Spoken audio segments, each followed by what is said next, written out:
দেখো তোমরা অডিও শুনতে পাচ্ছ? হ্যাঁ স্যার। আচ্ছা, ঠিক আছে।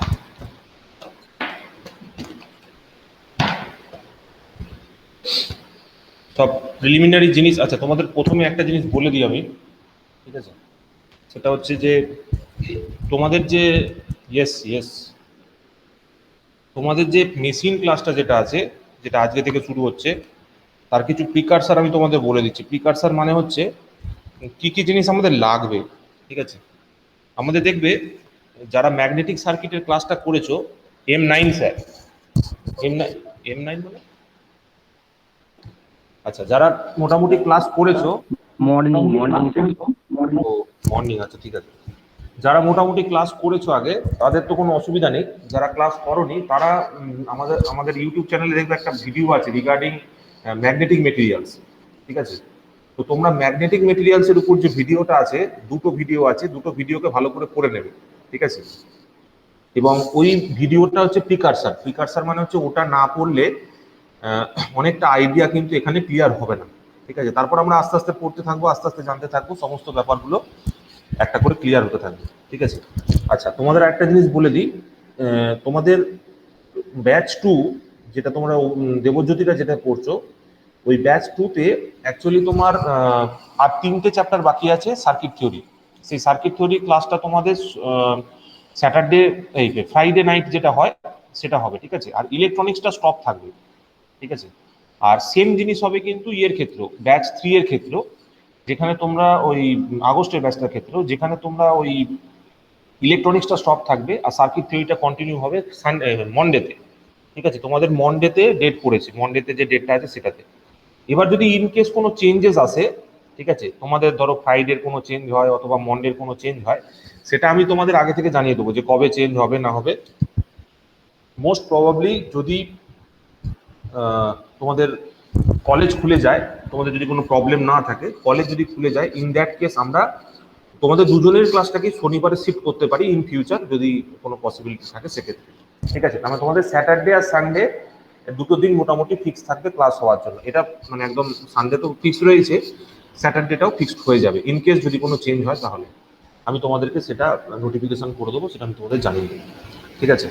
আচ্ছা, তো আজকে আমাদের টপিকে চলে যাই।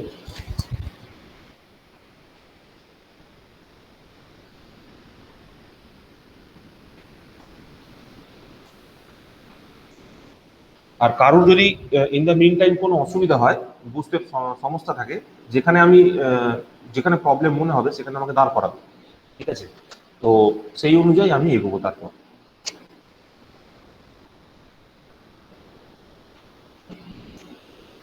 আচ্ছা দেখো, তো আজকে আমরা বেসিক্যালি ইলেকট্রিক্যাল মেশিন শুরু করবো সাবজেক্টটাকে। তো এটা একটা বেসিক কনস্ট্রাকশনাল ফিগার দেওয়া রয়েছে। আমি প্রথমে কনস্ট্রাকশনে যাব না, আমি প্রথমে বেশ কিছু বেসিক টার্মস নিয়ে তোমাদের সঙ্গে ডিসকাস করবো, ঠিক আছে? আর আরেকটা ব্যাপার হচ্ছে, এই ক্লাসগুলো মানে ইলেকট্রিক্যাল মেশিনের যে ক্লাসটা থাকবে, সেই ক্লাসটা তোমার ইউটিউবে অ্যাভেলেবেল থাকবে না, ঠিক আছে? ইউটিউবে হয়তো একটা বা দুটো থাকবে, পুরো লেকচার কিন্তু ইউটিউবে থাকবে না। এটা হচ্ছে 2 নম্বর পয়েন্ট।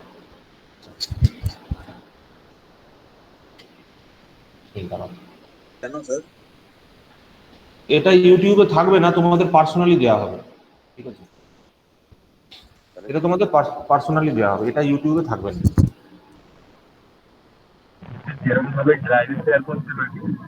ড্রাইভে ড্রাইভে ড্রাইভে দেওয়া হবে, ঠিক আছে? আর ড্রাইভে দেওয়া হবে, তোমাদের একটা টাইম দিয়ে দেওয়া হবে। সেই টাইমের মধ্যে তোমার বলে দেওয়া হবে যে ড্রাইভটা দেওয়া হচ্ছে, তারপর থেকে 2 দিন বা 3 দিন সেই ড্রাইভে ডকুমেন্টটা থাকবে, তারপর সেই ড্রাইভ থেকে কিন্তু সেটা নামিয়ে নেওয়া হবে, ঠিক আছে? তোমাদের যদি কোনো ডাউট থাকে আমাকে জিজ্ঞেস করতে পারো। ড্রাইভে কিন্তু 2 থেকে 3 দিন ফাইলটা থাকবে। তোমাদের ডাউট মানে যখন আমি আপলোড করে দেবো ড্রাইভে, সঙ্গে সঙ্গে তোমাদের মেলেও নোটিফিকেশন চলে যাবে, আর তোমাদের আমি হোয়াটসঅ্যাপ গ্রুপেও জানিয়ে দেবো যে ড্রাইভে ভিডিওটা আপলোডেড আছে, তোমরা সেখান থেকে ডাউনলোড করে নাও। কারণ ড্রাইভে জায়গা বেশি নেই, ঠিক আছে? কারণ প্রত্যেকটা ভিডিও, এক একটা ভিডিও 2 GB 3 GB করে সাইজ হয়ে যাচ্ছে, এই জন্য, ঠিক আছে? তো আজকে আমরা বেসিক্যালি ডিসি মেশিন নিয়ে শুরু করব, ঠিক আছে? স্যার বলো। বলছি স্যার, ইউটিউবে শেয়ার করে দিলে মানে আমরাই দেখতে পাবো, এরকম করা যাবে না? ইউটিউবে শেয়ার হবে না, তোমাদের ড্রাইভে শেয়ার থাকবে, সেই ড্রাইভের লিঙ্ক তোমাদের শেয়ার করে দেওয়া হবে, ঠিক আছে? মেশিন প্রাইভেট ডোমেনে থাকবে, মেশিন তোমার পাবলিক ডোমেন থাকবে না। তোমরা পেয়ে যাবে, তোমরা চিন্তা করো না, যারা ক্লাস করছো তারা সবাই পাবে, ঠিক আছে? তোমাদের একটা ড্রাইভের লিঙ্ক শেয়ার করা হবে, তোমরা সেখান থেকে ডাউনলোড করে নিতে পারবে ফাইলটাকে, ঠিক আছে।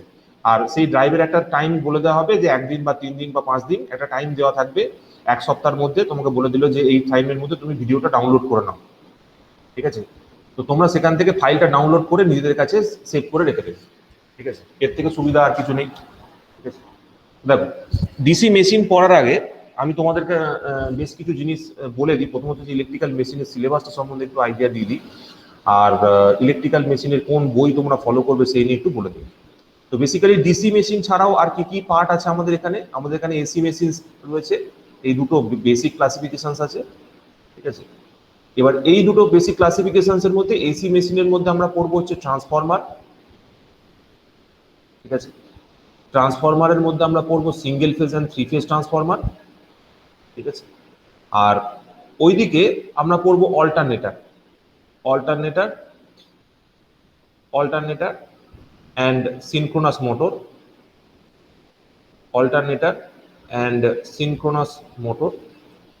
আর আমরা পড়বো হচ্ছে ইন্ডাকশন মোটর, আর আমরা পড়বো হচ্ছে ইন্ডাকশন মোটর, ঠিক আছে। তো এইগুলো হচ্ছে তোমার বেসিক পার্ট অফ মেশিনস। এগুলো ছাড়াও আমরা সিঙ্গেল ফেজ মেশিনস নিয়ে পড়বো, সিঙ্গেল ফেজ মেশিনস নিয়ে পড়বো, ঠিক আছে।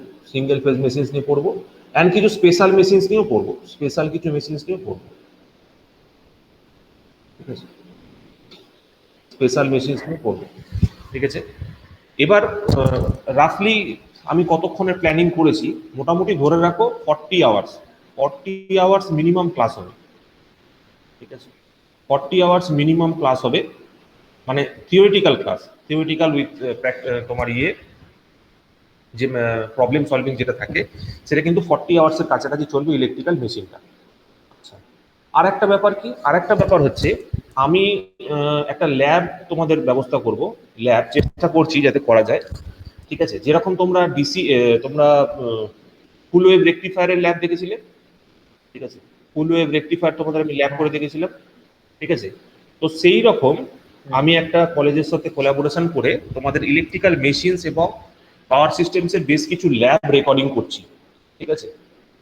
তো সেই রেকর্ডেড ল্যাবসও কিন্তু তোমাদেরকে দেখানো হবে এবং প্রোভাইড করে দেওয়া হবে, which is excluding this hours, মানে এই আওয়ার্সের বাইরে সেটা, ঠিক আছে। তোমাদের সেটা প্রোভাইড করে দেওয়া হবে, ঠিক আছে। সেগুলো কিন্তু সব প্রাইভেট মোডে থাকবে। আচ্ছা, 2 নম্বর হচ্ছে তোমাদের বুকস। এবার দেখো, তোমাদের আমি বুকস বলতে অলরেডি একটা পিডিএফ বই ফরওয়ার্ড করে দিয়েছি অলরেডি, তোমরা চ্যানেল ইয়েতে দেখেছো, ঠিক আছে। পেয়েছো তো, বইটা পেয়েছো তো? একটা পিডিএফ বই কিন্তু ফরওয়ার্ড করেছি আমি, ওটা হচ্ছে ভিকে মেহতার বই, ঠিক আছে। ভিকে মেহতার বই ফরওয়ার্ড করেছি, ঠিক আছে। তোমরা ভিকে মেহতা অথবা আশফাক হোসেন যে কোনো বই ফলো করতে পারো, ঠিক আছে। হোসেন যে কোনো বই ফলো করতে পারো। এইগুলো হচ্ছে প্রিলিমিনারি বুকস। এবার তোমার যদি এই বইগুলোতে দখল চলে আসে, এরপর তুমি কি পড়বে? এরপর তুমি পিএস ভীমরা পড়তে পারো, পিএস ভীমরা আর নাগরাজ কোঠারি, ঠিক আছে। এই দুটো বই তোমরা পড়তে পারো যদি উপরেরটা হয়ে যায়। যদি এটাও হয়ে যায় তাহলে তোমরা পড়তে পারো, সেটা হচ্ছে ক্লেটন হ্যানকক, ঠিক আছে। আর একটা হচ্ছে তোমার আরেকজন রাইটার নাম আছে, বলছি এমজি সে, ঠিক আছে। যদি উপরেরটা হয়ে যায় তারপরে এটা তুমি ফলো আপ করতে পারো। তো প্রিলিমিনারি স্টেজে এটা পড়বে, সেকেন্ড স্টেজে এটা পড়বে, থার্ড স্টেজে এটা পড়বে। তো তোমরা যদি বই হিসাবে পারচেস করতে যাও এসএসসি লেভেলের জন্য, তো এসএসসি লেভেলের জন্য এই বুকটাই সাফিসিয়েন্ট, এই দুটো বই কিন্তু সাফিসিয়েন্ট, এর বাইরে কিন্তু কোনো বই তোমাদের পড়ার দরকার নেই। আর আমাদের যে আমি একটা প্রসেসে রয়েছি যেখানে তোমাদের একটা মানে টেক্সট মেটেরিয়াল যাতে তোমরা পড়তে পারো, ঠিক আছে, সেরকম মেটেরিয়াল প্রিপারেশনের স্টেজেও চলছে আর কি। টেক্সট মেটেরিয়ালও তোমাদের কিছু প্রোভাইড করা হবে, ঠিক আছে। আর একটা যেটা তোমাদের ছিল সেটা হচ্ছে তোমাদের আগেই বলেছিলাম যে এক্সাম স্পেসিফিক নোটস, ঠিক আছে, ঠিক আছে। এইটা হচ্ছে কনফার্ম, ঠিক আছে, এটা তোমরা পাবেই। কিন্তু এই টেক্সট মেটেরিয়ালটা একটু টাইম লাগতে পারে, ঠিক আছে। আদারওয়াইজ তোমাদের এই এক্সাম স্পেসিফিক নোটটা কনফার্ম, কোনো পাবে, অসুবিধা নেই, ঠিক আছে।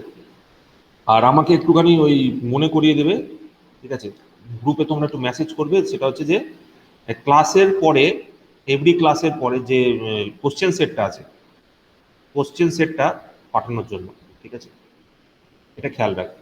আচ্ছা, তো এই জায়গাটা নিয়ে কারোর কোনো অসুবিধা নেই আশা করি। তোমরা নামগুলো মোটামুটি শুনেছো, ঠিক আছে। ক্লেটন হ্যানককের এসি মেশিনের বই আছে, ঠিক আছে, আর ডিসি মেশিনের জন্য এমজিসি এর বই আছে।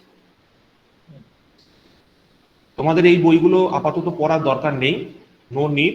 এটা পড়তে পারো, এটা পড়তে পারো, এগুলোর দরকার নেই, ঠিক আছে, এগুলো আমরা পড়ি, এগুলোর দরকার নেই। কারোর ইচ্ছা থাকলে কিনতে পারো, অসুবিধা নেই। তো এরপরে দেখো, এই পর্যন্ত তোমাদের কোনো অসুবিধা নেই? কি বললাম না বললাম রেসপন্ড করবে। না স্যার, কোনো অসুবিধা নেই। এবার আমি নেক্সট পয়েন্টে চলে যাচ্ছি। সেটা হচ্ছে যে যদি আমরা মেশিন বলি, ঠিক আছে, মেশিনের ক্ষেত্রে একটা প্রাইমারি ইকুয়েশন আছে, machines primary equation, primary or fundamental equation, fundamental equation, ঠিক আছে। এইটা অ্যাকচুয়ালি কি, এই মেশিন প্রাইমারি অর ফান্ডামেন্টাল, দেখতে অসুবিধা হলে আমাকে বলবে, স্ক্রিন যদি দেখতে প্রবলেম হয় আমাকে বলবে। মেশিন প্রাইমারি আর ফান্ডামেন্টাল ইকুয়েশন কি জিনিস সেটা আমি তোমাদের একটু বলবো। আচ্ছা দেখো, প্রথম কথা হচ্ছে যে এই ফান্ডামেন্টাল ইকুয়েশনটা মানে কি বোঝায়। ফান্ডামেন্টাল ইকুয়েশনটা মানে এটা বোঝায় যে কোনো মেশিন, সাপোজ ধরো তুমি একটা ফ্যান নিয়েছো ফর এক্সাম্পল, ধরো তোমার কাছে সব থেকে সহজ এক্সাম্পল হচ্ছে একটা ফ্যান। তুমি ফ্যানের মধ্যে কি করো, ইলেকট্রিক এনার্জি সাপ্লাই করো, তাই তো। ইলেকট্রিক এনার্জি সাপ্লাই করার জন্য তুমি আউটপুটে কি পাও বলো, কি পাও? Sir mechanical energy. Mechanical energy, তাই তো। তো দেখো ফ্যান কি করে, এখানে দুটো পয়েন্ট আমি তোমাদের সবার আগে ক্লিয়ার করতে চাই। তুমি ইলেকট্রিক্যাল এনার্জি তো ফ্যানের মধ্যে দিচ্ছ, ঠিক আছে, এবং ফ্যানের মধ্যে ইলেকট্রিক্যাল এনার্জিটা দেওয়ার পর সেটা আলটিমেটলি আমরা যেটা হাওয়া বা পাখার যে হাওয়া রূপে পাচ্ছি সেটা হচ্ছে মেকানিক্যাল এনার্জি। কিন্তু এই দুটো স্টেজের মাঝখানে, ঠিক আছে, ইলেকট্রিক্যাল ফিল্ড, ইলেকট্রিক্যাল এনার্জি আর মেকানিক্যাল এনার্জির মাঝখানে আরো একটা এনার্জি স্টেট এক্সিস্ট করে, সেটাকে কি বলে জানো? ইন বিটুইন আর একটা এনার্জি থাকে, সেই এনার্জিটা কি বলে জানা আছে?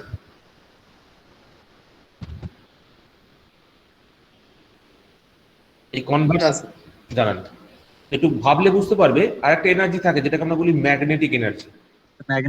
Magnetic energy, right, magnetic energy. এইবার এটা কিভাবে হয়, তুমি ধরো ফ্যানের সুইচটা যখনই তুমি প্লাগ সুইচ নিলে, তো সেই সুইচটাকে সবার আগে কি করলে, তুমি সুইচ অন করার সাথে সাথে এর মধ্যে দিয়ে কারেন্ট ফ্লো হওয়া শুরু করলো। তো সেই কারেন্টটা অ্যাকচুয়ালি কি করলো, আমি যদি একটা ফ্যানের একটা টিপিক্যাল কনস্ট্রাকশনাল ছবি আঁকি, তো ফ্যানকে দেখতে জেনারেলি এরকম হয়। এখানে একটা কয়েল আছে, তুমি এখানে একটা ভোল্টেজ সাপ্লাই দিয়েছো, ঠিক আছে, এইটাকে বলে মেন ওয়াইন্ডিং। এখানে থাকে একটা অক্সিলারি ওয়াইন্ডিং। আমি জাস্ট একটা আইডিয়া দিচ্ছি, এখানে এখন পড়াচ্ছি না। এখানে একটা ক্যাপাসিটর থাকে, এখানে একটা সেন্ট্রিফিউগাল সুইচ থাকে, একটা সেন্ট্রিফিউগাল সুইচ থাকে, এইভাবে কানেকশন করা থাকে। This is main winding, this is auxiliary winding, this is starting capacitor, ঠিক আছে, starting capacitor, and this one is a centrifugal switch, ঠিক আছে। এর ভেতরে কি থাকে, এর ভেতরে রোটর থাকে, এর ভেতরে রোটর থাকে। এবার ব্যাপারটা হচ্ছে কি, তুমি যখনই সাপ্লাই দিচ্ছ, সাপ্লাই দেওয়ার সাথে সাথে কি হচ্ছে, একটা কারেন্ট এই মেইন ওয়াইন্ডিং এর মধ্যে দিয়ে ফ্লো করে, আর একটা কারেন্ট হচ্ছে অক্সিলারি ওয়াইন্ডিং এর মধ্যে দিয়ে ফ্লো করে। এবার এই দুটো কারেন্টের জন্য কি হয়, তোমরা ওরস্টেডের কথা মনে আছে? ORESTED, ওরস্টেড, এই বিজ্ঞানীটার কথা মনে আছে? হ্যাঁ স্যার, বলেছিলেন তো। হ্যাঁ, বলো বলো, বিজ্ঞানীটা কি বলেছিল, এই বিজ্ঞানীটা কি বলেছিল? স্যার ওরস্টেড বলেছিলেন কোনো ফিজিক্যাল লো যদি স্টার্টিং কোনো ইলেকট্রিক্যাল কারেন্ট ক্রিয়েট করে তাহলে ওটা ম্যাগনেটিক ফিল্ডে কনভার্ট হয়ে যায় আর কি। হ্যাঁ, মানে ও যেটা বলতে চাইছে সেটা হচ্ছে একটা কন্ডাক্টর যদি থাকে, তার মধ্যে দিয়ে যদি আমি কারেন্ট পাঠাই, ঠিক আছে, একটা কন্ডাক্টর আছে, তার মধ্যে দিয়ে যদি আমি কারেন্ট পাঠাই, this current will induce a flux around it, তার চারিদিকে একটা ফ্লাক্স তৈরি হবে, ঠিক আছে। কারেন্টের ফ্লো এর জন্য একটা কন্ডাক্টরের মধ্যে দিয়ে যদি কারেন্টের ফ্লো হয়, তো কারেন্টের ফ্লো কি করবে, একটা ফ্লাক্স সেট আপ করবে, ঠিক আছে। তো ওরস্টেড বাবুর কথা অনুযায়ী এই কয়েলের মধ্যে দিয়ে যখন তুমি কারেন্ট পাঠাবে তখন এর চারিদিকে একটা ফ্লাক্সের সেট আপ হবে, এবং এর মধ্যে দিয়ে তুমি যখন কারেন্ট পাঠাবে তখন এর চারিদিকেও একটা ফ্লাক্সের সেট আপ হবে, ঠিক আছে। এইবার আমাকে বলতে পারবে যে এই যে ফ্লাক্সের ডাইরেকশনটা আমরা কিভাবে আইডেন্টিফাই করেছিলাম, কোন দিক থেকে কোন দিকে হবে। আমি তো এদিক থেকে এদিকে দাগটা দিয়ে দিলাম। ফ্লাক্সের ডাইরেকশনটা কিভাবে আইডেন্টিফাই করেছিলাম মনে আছে? বলো। নর্থ থেকে সাউথে যায়। লিপ রুল দিয়ে দেখতে পারি। ফ্লাক্সের ডাইরেকশনটা এবার মনে স্যার পড়ছে? ওই ফ্লেমিং এবার মনে পড়ছে? যদি এটা আমার ফিঙ্গার হয়, এটা যদি আমার থাম্ব হয়, ক্যামেরার দিকে দেখো, আমার যেখানে ভিডিওটা দেখা যাচ্ছে, এরকম যদি থাম্ব হয়, থাম্বের ডাইরেকশন অনুযায়ী তুমি কারেন্টটাকে প্লেস করো, ঠিক আছে। তাহলে দেখো কোন দিকে কারেন্টের ফ্লোটা, মানে ফ্লাক্সের ডাইরেকশনটা কোন দিক থেকে কোন দিকে হচ্ছে। দেখো হাতটাকে দেখো,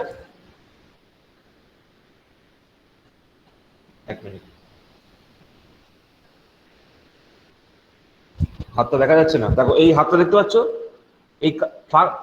এই দিকে যে ডাইরেকশনটা রয়েছে, থাম্বের ডাইরেকশনটা যেদিকে আছে, ঠিক আছে, সেদিকে যদি কারেন্ট থাকে তাহলে ফ্লাক্সটা কোন দিকে হবে, এই যে ফিঙ্গার বরাবর, ঠিক আছে, এই ফিঙ্গার বরাবর কিন্তু ফ্লাক্সের ডাইরেকশনটা হবে। তো সেম জিনিসটা যদি তুমি খেয়াল রাখো, এইদিকে দেখো, যদি আমি এই দিক বরাবর আমার থাম্বটাকে প্রেস করি, করলে কি হবে, দেখো উপর থেকে নিচের দিকে ফ্লাক্স আসছে, দেখো এই আঙুলের প্লেসমেন্টটা খেয়াল করো, উপর থেকে নিচের দিকে হচ্ছে ফ্লাক্সের ডাইরেকশন। মানে এক কথায় বলতে পারি, এদিকে একটা নর্থ পোল তৈরি হচ্ছে ইনভিজিবল, এখানে একটা সাউথ পোল তৈরি হচ্ছে ইনভিজিবল, একটা অদৃশ্য নর্থ পোল, একটা অদৃশ্য সাউথ পোল তৈরি হয়েছে, ঠিক আছে। তো ফ্রম থাম্ব রুল থেকে আমরা কি আইডেন্টিফাই করতে পারি, যে ফ্লাক্সের ডাইরেকশনটা কোন দিক থেকে কোন দিকে হবে। তো তুমি সিমিলারলি ধরো এই দিক থেকে এদিকে কারেন্টের ফ্লো হচ্ছে, উপর থেকে নিচের দিকে যদি কারেন্টের ফ্লো হয়, তো তুমি তার রেসপেক্টে যদি এটা আইডেন্টিফাই করার চেষ্টা করো, ফ্লাক্সের ডাইরেকশনটা আইডেন্টিফাই করার চেষ্টা করো, তাহলে দেখবে এরকম উপর থেকে নিচের দিকে কারেন্টের ফ্লো হবে, এটা এই দিক থেকে এই দিকে এরকম ভাবে ফ্লাক্সের ডাইরেকশন সেটা পাবে। এবার ব্যাপার হচ্ছে, দুটো ডায়ামেট্রিক্যালি অপোজিট যদি ফ্লাক্স এক্সিস্টেন্স থাকে, একটাকে বলছি মেন ফিল্ড ফ্লাক্স, যেটাকে আমি এফএম দিয়ে লিখছি, এফএম নয় ফাই এম দিয়ে লিখছি, সাপোজ ধরো ফাই এম দিয়ে লিখছি,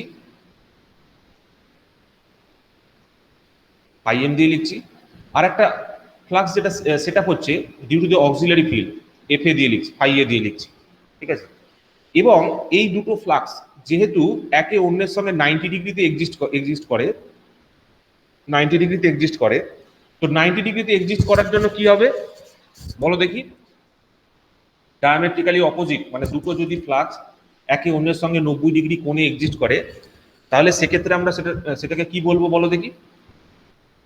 তার ফলে কি তৈরি হয়, দুটো ফ্লাক্স রোটেটিং ম্যাগনেটিক।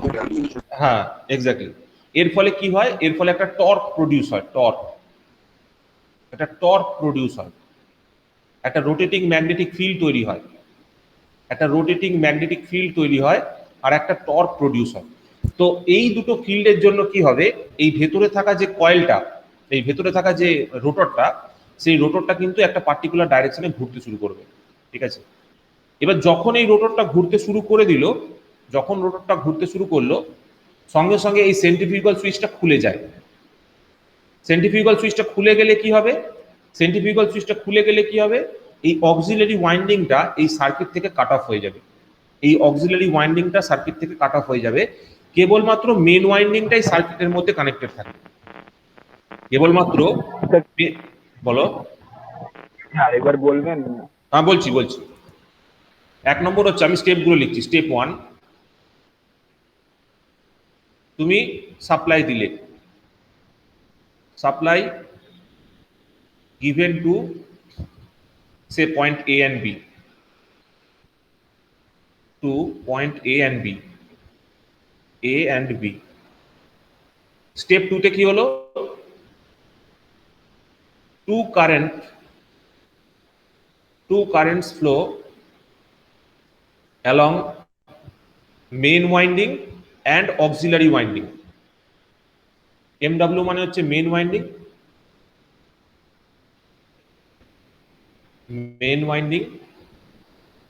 আর AW মানে হচ্ছে অক্সিলারি ওয়াইন্ডিং,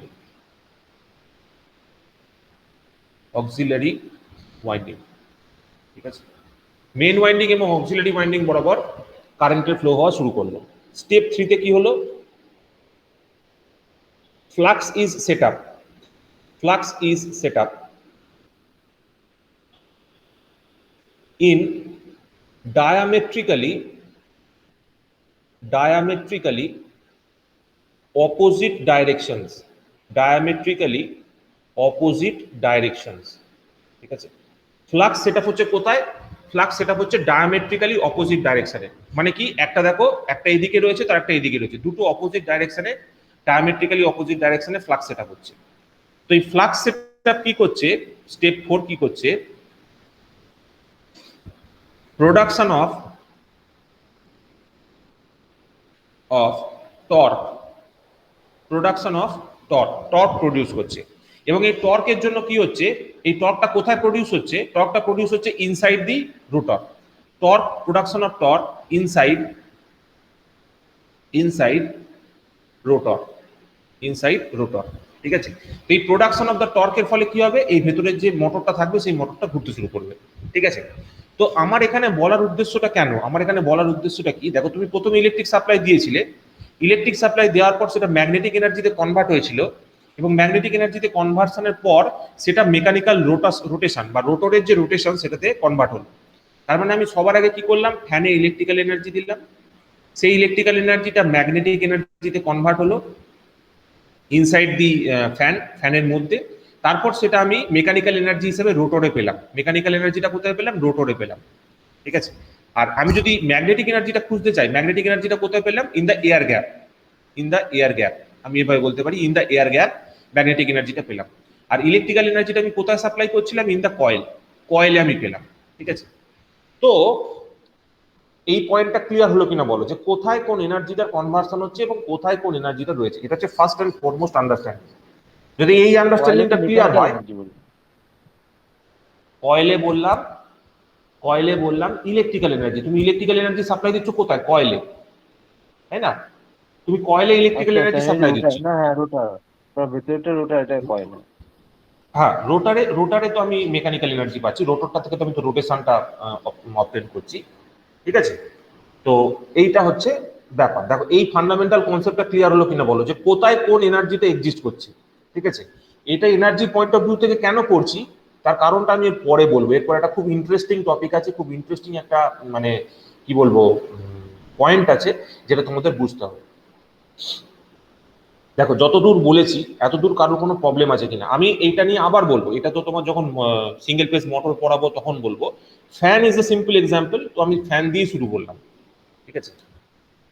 আমার মেন বলানোর উদ্দেশ্য এখানে একটাই ছিল, যে তোমরা এখানে কয়েলে কি এনার্জি থাকে বা কয়েলে কি এনার্জি সাপ্লাই করছি, এয়ারে কি এনার্জি থাকে, আর মোটরে বা রোটরে কি এনার্জি থাকে, সেই এনার্জিটার একটা শর্ট ডেসক্রিপশন দিন, বলো। বলছি স্যার, অক্সিলারি উইন্ডিং আর মেন উইন্ডিং এ যে ফ্লাক্সটা, এটা পার্টিকুলারলি 90 ডিগ্রি যে অ্যাচিভ করছে, এটা কি কয়েল দুটোকে পার্টিকুলার 90 ডিগ্রিতে প্লেস করার জন্যই অ্যাচিভ করছে? এটা তো দুটো ভাবে বলতে পারো, ঠিক আছে। একটা হচ্ছে তোমার প্লেসমেন্ট একটা ব্যাপার রয়েছেই, ডায়ামেট্রিক্যালি অপোজিট প্লেস করা হয়, ঠিক আছে। আর একটা ব্যাপার হচ্ছে তোমার যে ক্যাপাসিটারটা লাগানো রয়েছে, সেই ক্যাপাসিটারটাও কিন্তু তোমার এই মানে ইয়েটাকে সেপারেট করতে সাহায্য করছে, ঠিক আছে। যে তোমার ফেজ ডিসপ্লেসমেন্ট যেটাকে বলে, সেটাতে কিন্তু প্রোভাইড করছে ক্যাপাসিটারটাও, ঠিক আছে। ডায়ামেট্রিক্যাল অপোজিট পজিশন কিন্তু তোমাদের হেল্প করছে ওই 90 ডিগ্রিতে ফ্লাক্সটা সেট আপ করার জন্য। দুটো কয়েলে, দুটো সেপারেট কয়েলে দুটো 90 ডিগ্রি সেপারেশনে যে ফ্লাক্স তৈরি হয় সেটা ওখান থেকেই বোঝা যাচ্ছে। Physical placement plays a role. তুমি যেটা বলছো, ফিজিক্যাল প্লেসমেন্ট একটা রোল প্লে করে। আর স্যার, যদি এবার ক্যাপাসিটারটাকে খুলে নিই, তাহলে কি রোটরটা রোটেট করবে না? এবার আইডিয়া লাগা, ক্যাপাসিটারটা যদি খুলে নিস তাহলে কি রোটেট করবে কি করবে না, আমি বলছি। এখন এদের একটা জল খেয়ে আসি। ক্যাপাসিটরটাই তো মেন করছে স্যার, রান করছে। ঠিক আছে স্যার। বলো, রোটেট করবে কি করবে না? স্যার রোটেট করবেই।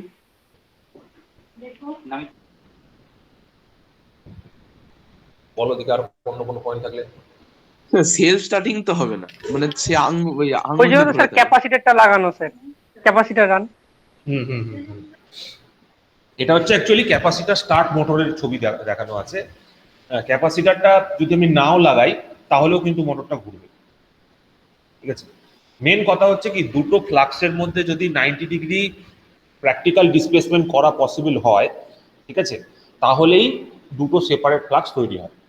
এবার সব জায়গায় তো তোমার ফিজিক্যাল প্লেসমেন্ট করা হয়, ফিজিক্যালি কিন্তু 90 ডিগ্রিতেই বসানো থাকে, ঠিক আছে। তোরা যদি খুলে দেখিস তখন বুঝতে পারবি যে দুটো ওয়াইন্ডিংকে কিন্তু 90 ডিগ্রি ফেজ ডিসপ্লেসমেন্টেই বসানো থাকে, ঠিক আছে। তো capacitor plays an important role. সেহেতু ক্যাপাসিটারটা তো পাওয়ার ফ্যাক্টর ইমপ্রুভমেন্টের কাজে লাগে এবং ইয়ের মানে ফ্লাক্স সেটআপেরও কাজে লাগে। তো সেম প্রবলেম কিন্তু তুমি দেখবে ডিসিতে, মানে ইয়ের ক্ষেত্রে দেখতে পাবে। তোমার যে আমাদের যে ট্রেনের সিস্টেমটা রয়েছে, ট্রেনে দেখবে ফ্যান মাঝে মাঝে ঘোরে না, ঠিক আছে। তো ওই প্রবলেমটা ওখানে থাকে, ট্রেনের মধ্যে থাকে।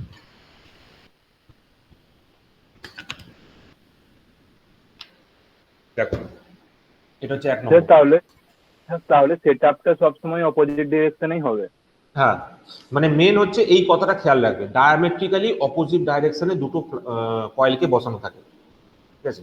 ডায়ামেট্রিক্যালি অপোজিট মানে দুজনের মধ্যে 90 ডিগ্রি ফেজ ডিসপ্লেসমেন্ট থাকে দুটো ফ্লাক্সের মধ্যে, ঠিক আছে। যদি দুটো ফ্লাক্সের মধ্যে 90 ডিগ্রি ফেজ ডিসপ্লেসমেন্ট না থাকে তাহলে কিন্তু ফ্লাক্স সেটআপ হয় না, মানে টর্ক প্রোডাকশন হয় না, ঠিক আছে, আদারওয়াইজ। এটা ফিজিক্যাল প্লেসমেন্টের দিক দিয়ে। আর একজন নতুনকে জয়েন করেছে, অর্পিতা বুঝতে পারছো? Yes sir. কিছু প্রশ্ন থাকলে জিজ্ঞেস করবে, ভয় পাওয়ার কিছু নেই, ঠিক আছে। কোনো ডাউট থাকলে, কোনো কোশ্চেন ওকে থাকলে স্যার। জিজ্ঞেস করবে। আচ্ছা আচ্ছা, দেখো এই পয়েন্টের পরে আমি তোমাদের একটা জিনিস বলি, সেটা হচ্ছে তোমাদের একটা কোশ্চেন জিজ্ঞেস করছি। দেখো, আমরা ইলেকট্রিক্যাল এনার্জিকে সবার আগে কিসে কনভার্ট করলাম? ম্যাগনেটিক এনার্জিতে, ঠিক আছে। দিয়ে তারপর সেখান থেকে কি পেলাম? মেকানিক্যাল এনার্জি পেলাম। আচ্ছা বলো তো, ওয়াই ইন বিটুইন রিজিয়নে ম্যাগনেটিক এনার্জিকে কেন চুজ করা হচ্ছে? আমরা ইলেকট্রিক ফিল্ডে কেন কনভার্ট করছি না? ইলেকট্রিক ফিল্ডে কেন কনভার্ট করছি না? ইলেকট্রিক্যাল এনার্জি থেকে আমি ইলেকট্রিক ফিল্ড জেনারেশন কেন করছি না? ম্যাগনেটিক ফিল্ড কেন জেনারেশন করছি?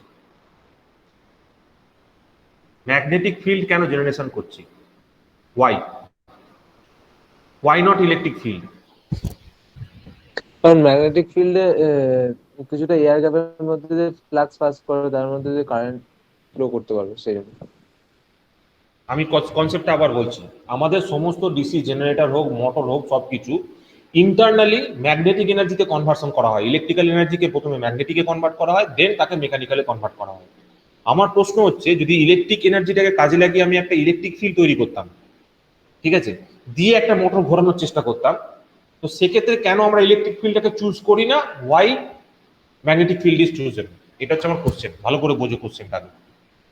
কোশ্চেনটা একটুখানি গভীর। Because strength of electric field is very low compared to magnetic Strength field. of- অন্যভাবে বলো, ঠিকই বলছো, আরে অন্যভাবে বলো।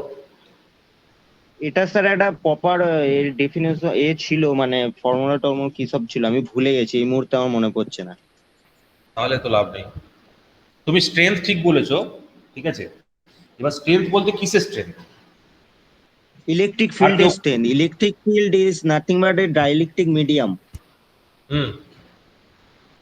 ইলেকট্রিক ফিল্ডের স্ট্রেংথ, ঠিক আছে, ঠিক আছে। আর কিছু?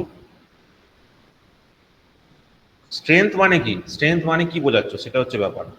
বলেছো ঠিকই, কিন্তু স্ট্রেংথ মানে কি বলছো সেটা হচ্ছে আমার কাছে জিজ্ঞাসা। আর কেউ? নাসিম বলার চেষ্টা করো,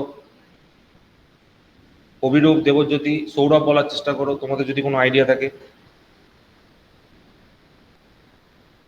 বাদল, তোমার কোনো আইডিয়া থাকলে বলতে পারো।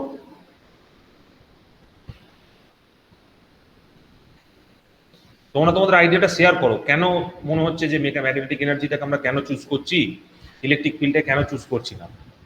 কিছু তো একটা কারণ থাকবে, ওই জন্য তো আমরা প্রথম থেকে ইউজ করছি না।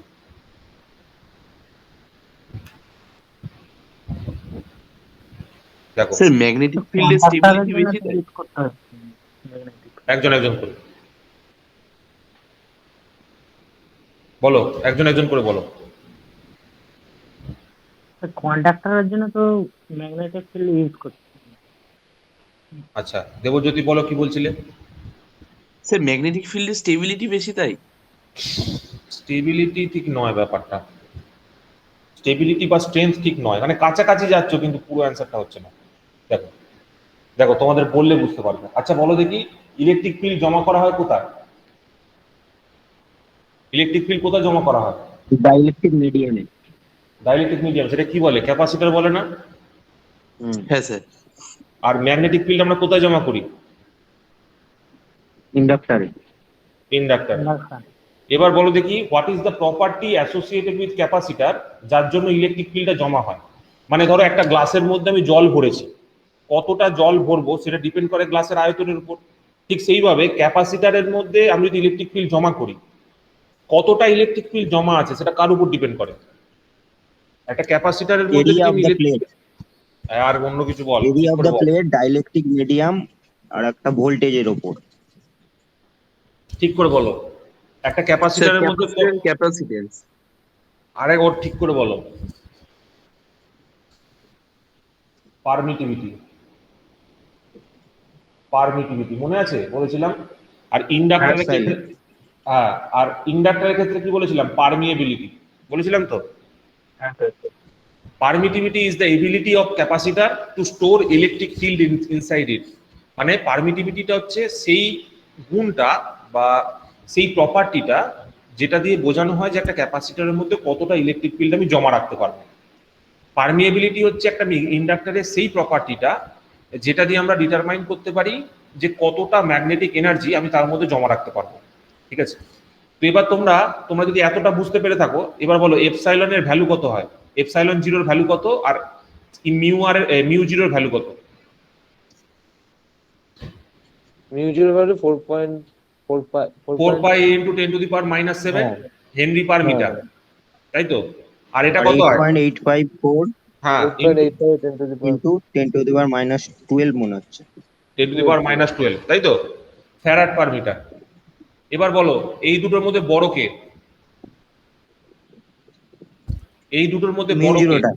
মিউ জিরো বড়, তাই তো? এইটাই হচ্ছে কোশ্চেনটার অ্যান্সার। এইটাই হচ্ছে কোশ্চেনটার অ্যান্সার। এইটাই হচ্ছে কোশ্চেনটার অ্যান্সার। কোনো একটা যদি আমি বায়ু মাধ্যম ধরি, এয়ার মিডিয়াম ধরি, এয়ার মিডিয়ামে তুমি যত পরিমাণ ম্যাগনেটিক এনার্জিকে স্টোর করতে পারবে তার পরিমাণটা অনেক বেশি, ঠিক আছে, as compare to electric field. মানে কি হচ্ছে, আমি ম্যাগনেটিক ফিল্ডকে অনেক বেশি পরিমাণে স্টোর করতে পারি, জমা করতে পারি, ঠিক আছে, কিন্তু সেই অ্যামাউন্টে আমি কিন্তু ইলেকট্রিক ফিল্ডকে জমা করতে পারি না। যে পরিমাণে ম্যাগনেটিক ফিল্ডকে আমি জমা রাখতে পারি কোনো জায়গায়, সেই পরিমাণে কিন্তু আমি ইলেকট্রিক ফিল্ডকে জমা রাখতে পারি না। মানে এক কথায় বলতে গেলে তুমি এরকম ভাবে বলতে পারো, এনার্জি ডেনসিটি, মানে কোন এলিমেন্টের মধ্যে আমি মানে ইলেকট্রিক ফিল্ড অথবা ম্যাগনেটিক ফিল্ডের দিক থেকে আমি যদি বলি, ম্যাগনেটিক ফিল্ডকে আমি বেশি পরিমাণে জমা রাখতে পারি আর ইলেকট্রিক ফিল্ডকে আমি বেশি পরিমাণে জমা রাখতে পারি না। This is the men and fundamental reason যার জন্য আমরা প্রত্যেকটা মোটর, প্রত্যেকটা জেনারেটর যেখানেই তুমি বলবে সেখানে কিন্তু আমরা সবসময় ইন্টারমিডিয়ারি হিসাবে অলওয়েজ আমরা কিন্তু কাকে ইউজ করি? ম্যাগনেটিক এনার্জিকে ইউজ করি, ঠিক আছে? সবসময় আমরা ইন্টারমিডিয়ারি হিসাবে কাকে ইউজ করি? ম্যাগনেটিক এনার্জিকে ইউজ করি। তাহলে why magnetic energy is used? Because it can store, মানে ম্যাগনেটিক এনার্জিকে আমরা অনেক বেশি পরিমাণে কোনো জায়গায় জমা রাখতে পারি, স্টোর করতে পারি, ঠিক আছে? সেটা আমরা কোত্থেকে জানতে পারছি? যা পারমিয়েবিলিটি অ্যান্ড পারমিটিভিটির ভ্যালুগুলো থেকে আইডিয়া করতে পারি ডাইরেক্টলি। দেখো পারমিটিভিটিটা কি বললেন একবার বলুন। ধরো এটা একটা গ্লাস আছে, এই গ্লাসের মধ্যে আমি জল ভরেছি। ধরো এই একটা গ্লাস আছে, এর মধ্যে আমি জল ভরেছি। বলো তো কোন গ্লাসটায় জল বেশি আছে, গ্লাস এতে না গ্লাস বিতে?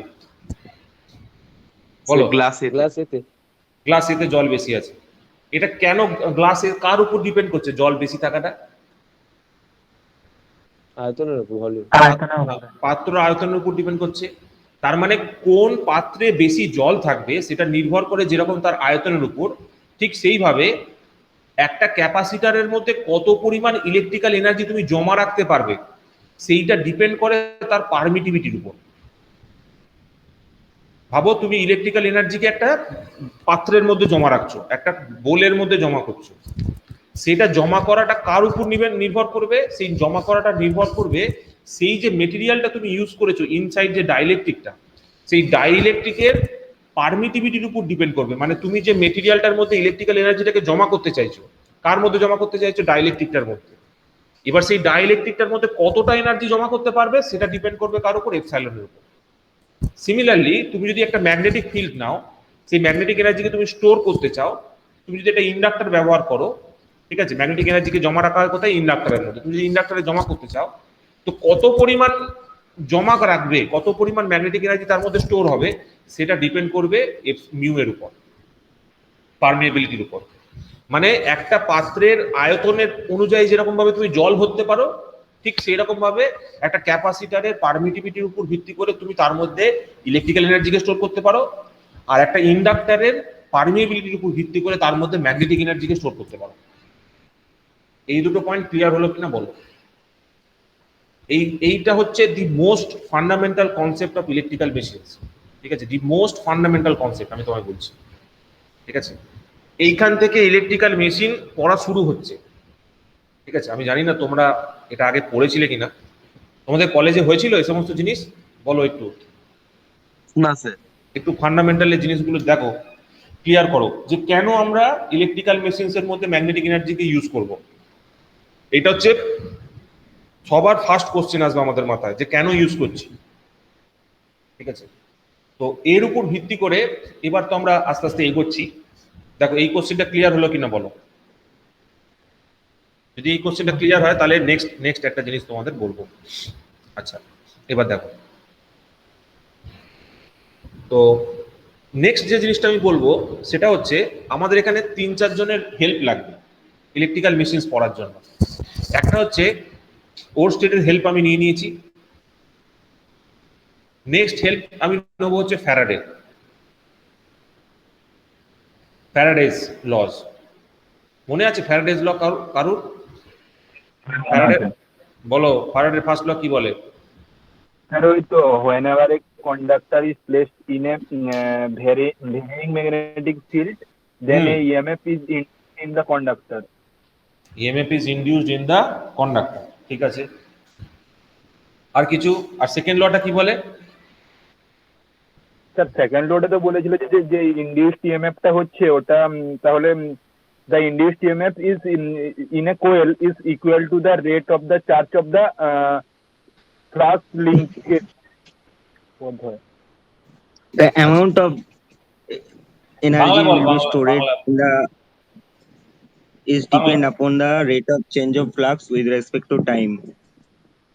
আচ্ছা, ঠিক আছে। মানে যে অ্যামাউন্টের এনার্জিটা স্টোর হবে সেটা ডিপেন্ড করবে হচ্ছে তার rate of change of flux এর উপর, রেট অফ চেঞ্জ এন্ড তার নাম্বার অফ টার্নস এর উপর।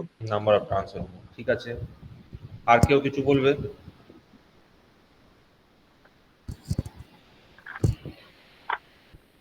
আর কেউ কিছু বলবে?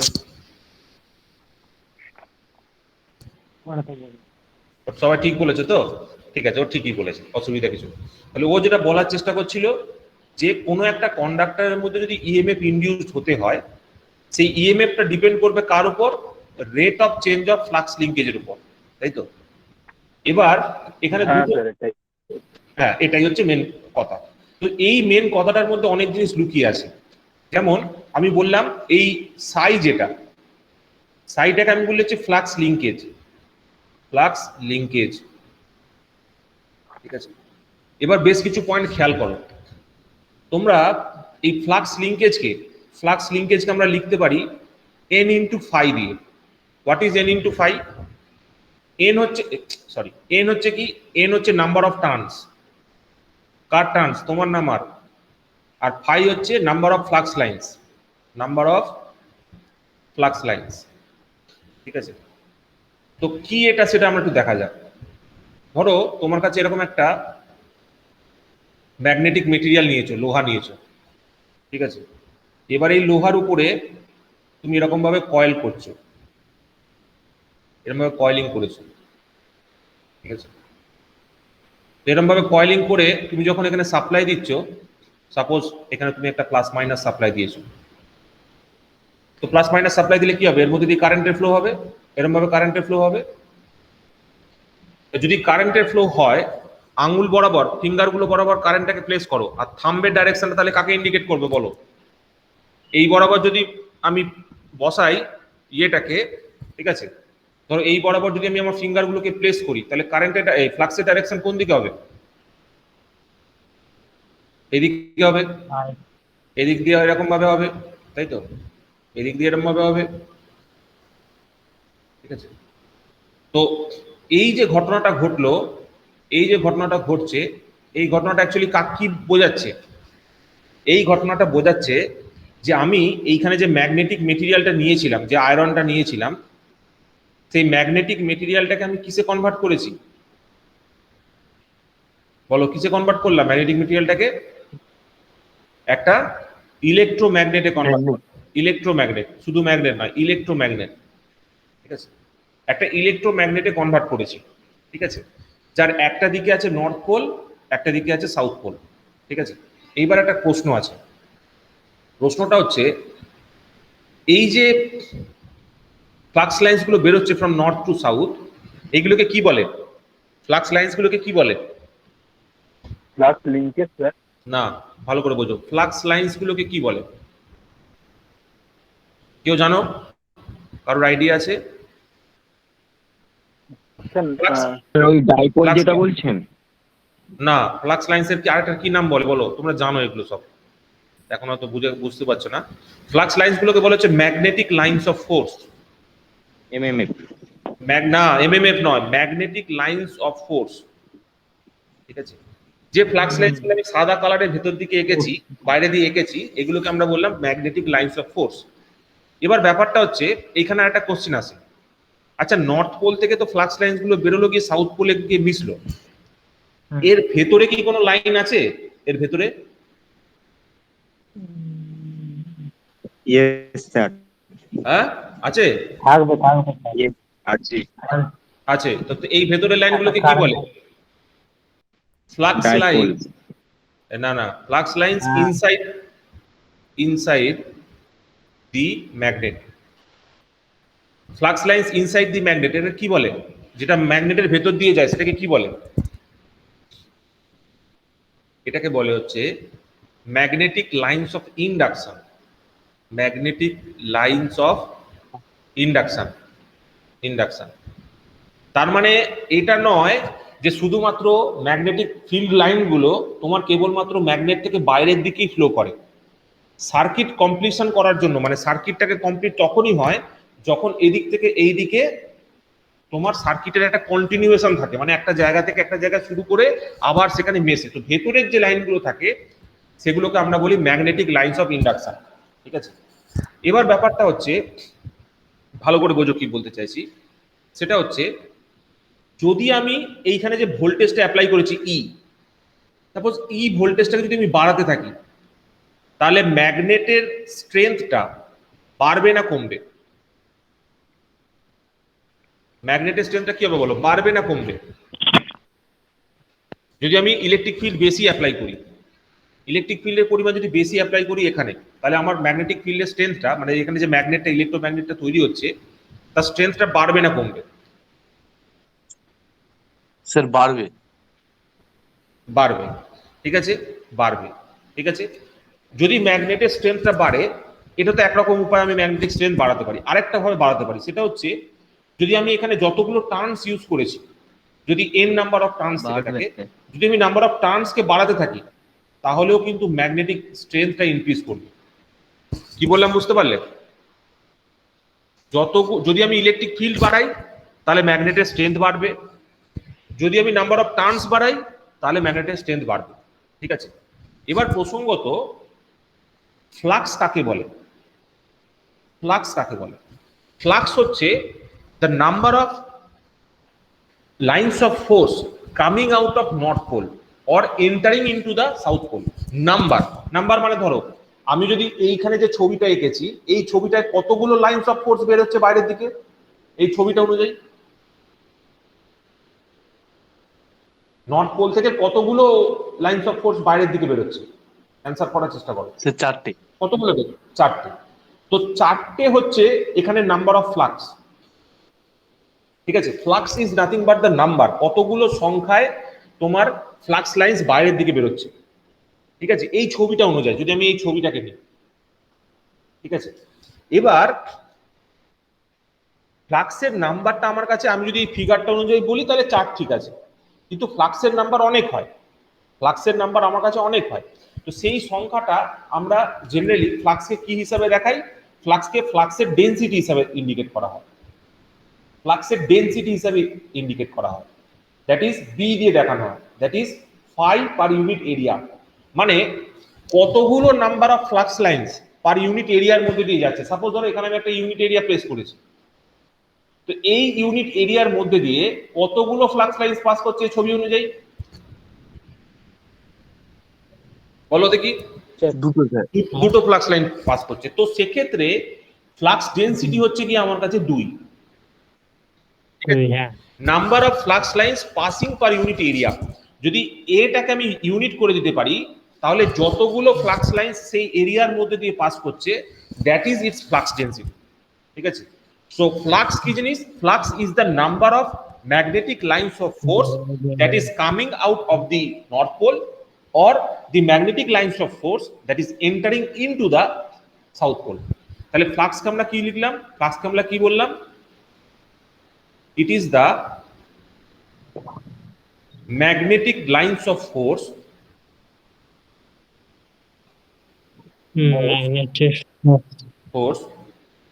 which is coming out of north pole or entering into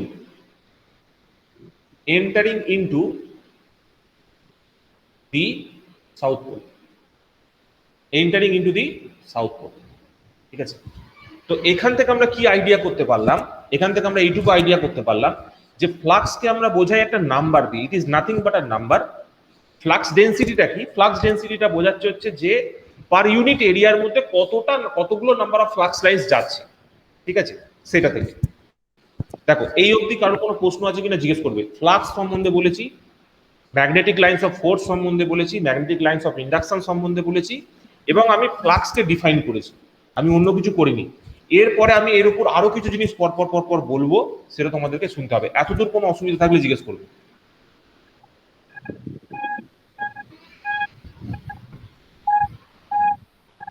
sir বুঝতে পেরেছি। আচ্ছা দেখো, সৌরভ, দেবজ্যোতি, অভিরূপ, তারপর এদিকে আছি স্যার আমরা। হ্যাঁ হ্যাঁ স্যার বুঝতে পেরেছি। ঠিক আছে, অর্পিতা বুঝতে পেরেছো? স্যার বাদলদা কিছু বলার চেষ্টা করছিল। বাদলদা স্যার, বাদলদাকে জিজ্ঞেস করুন স্যার। বাদল বলো, বাদল হ্যাঁ কি বলছো বলো, তোমার কোশ্চেনটা আমি পার্সোনালি নিচ্ছি, বলো। দাঁড়াও বাদলের সাথে একটু কথা বলি। বাদল কোশ্চেনটা পরিষ্কার করে বলবে, শুনতে পাইনি আগের দিন। কোন প্রশ্নটা স্যার? না তুমি যেটা বললে আর কি, আমি সেটা বুঝতে পারছিলাম না, বলো আরেকবার। সেটা মনে করছি না স্যার। আচ্ছা ঠিক আছে, যখন মনে পড়বে আবার বলবে আমাকে। ঠিক আছে স্যার, হোয়াটসঅ্যাপে আমি পাঠিয়ে দিচ্ছি। ঠিক আছে, হোয়াটসঅ্যাপে পাঠিয়ে দাও। আচ্ছা স্যার বাদলদা ট্রানজিস্টারে এসি সাপ্লাইয়ের কথা বলছিল। আবার এসি সাপ্লাই? ট্রানজিস্টারে এসি সাপ্লাই দিন ছিল না, জিজ্ঞেস কর কোথায় ছিল। যেদিনকে এসি সাপ্লাই দেওয়া হয়েছিল ট্রানজিস্টারের, সেদিনকে কোথায় পালিয়েছিল জিজ্ঞেস কর একবার। কোথায় ছিলে বাদল? সেনকে কোথায় ছিলে? স্যার কাজে চলে গেছি। দেখেছো, দেখো ট্রানজিস্টারে যেদিনকে এসি দেওয়া হলো সেদিনকে বাদল আর নেই। যাই হোক, ঠিক আছে। তো এখানে আমরা কি দেখলাম? এখানে আমরা আপাতত দেখো, অর্পিতার কোনো কোশ্চেন আছে জিজ্ঞেস করতে পারো। নো স্যার, বুঝেছি। আচ্ছা, তো নেক্সট হচ্ছে, এবার আমরা যে সাইটাকে ডিফাইন করেছি ফ্লাক্স লিঙ্কেজ, সেটা সম্বন্ধে একটু বুঝবো। ঠিক আছে, আমরা এতক্ষণ ধরে ফ্লাক্সের কথা বলছিলাম। ঠিক আছে, এই এই এই এই এই এই এই ফ্লাক্স লিঙ্কেজের কথা বলছিলাম, ঠিক আছে? তো ফ্লাক্স, আমাকে বলো এই ফ্লাক্স লিঙ্কেজ আর ফাই ফ্লাক্স এই দুটো কি সেম না আলাদা? বলো, আলাদা না সেম? আলাদা ক্লাস আলাদা স্যার। দুটোই তো আলাদা স্যার। এক্স্যাক্টলি, দুটো আলাদা। এবার এই দুটো কিভাবে আলাদা সেটা একটু বোঝো ভালো করে। ফ্লাক্স দেখো, তো নিচের দিকে আলাদা। হ্যাঁ ফ্লাক্স নিচের দিকে, ফ্লাক্স নিচের দিকে থাকে আর ফ্লাক্স লিঙ্কেজ উপরের দিকে থাকে। দেখো এদিকে শোনো ভালো করে।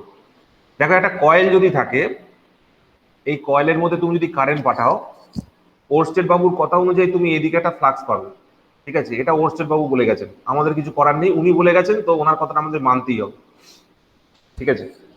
এবার প্রসঙ্গত এই যে ফ্লাক্সটা তৈরি হয় সেটাকে আমরা ফ্লাক্স ফাই দিয়ে লিখি।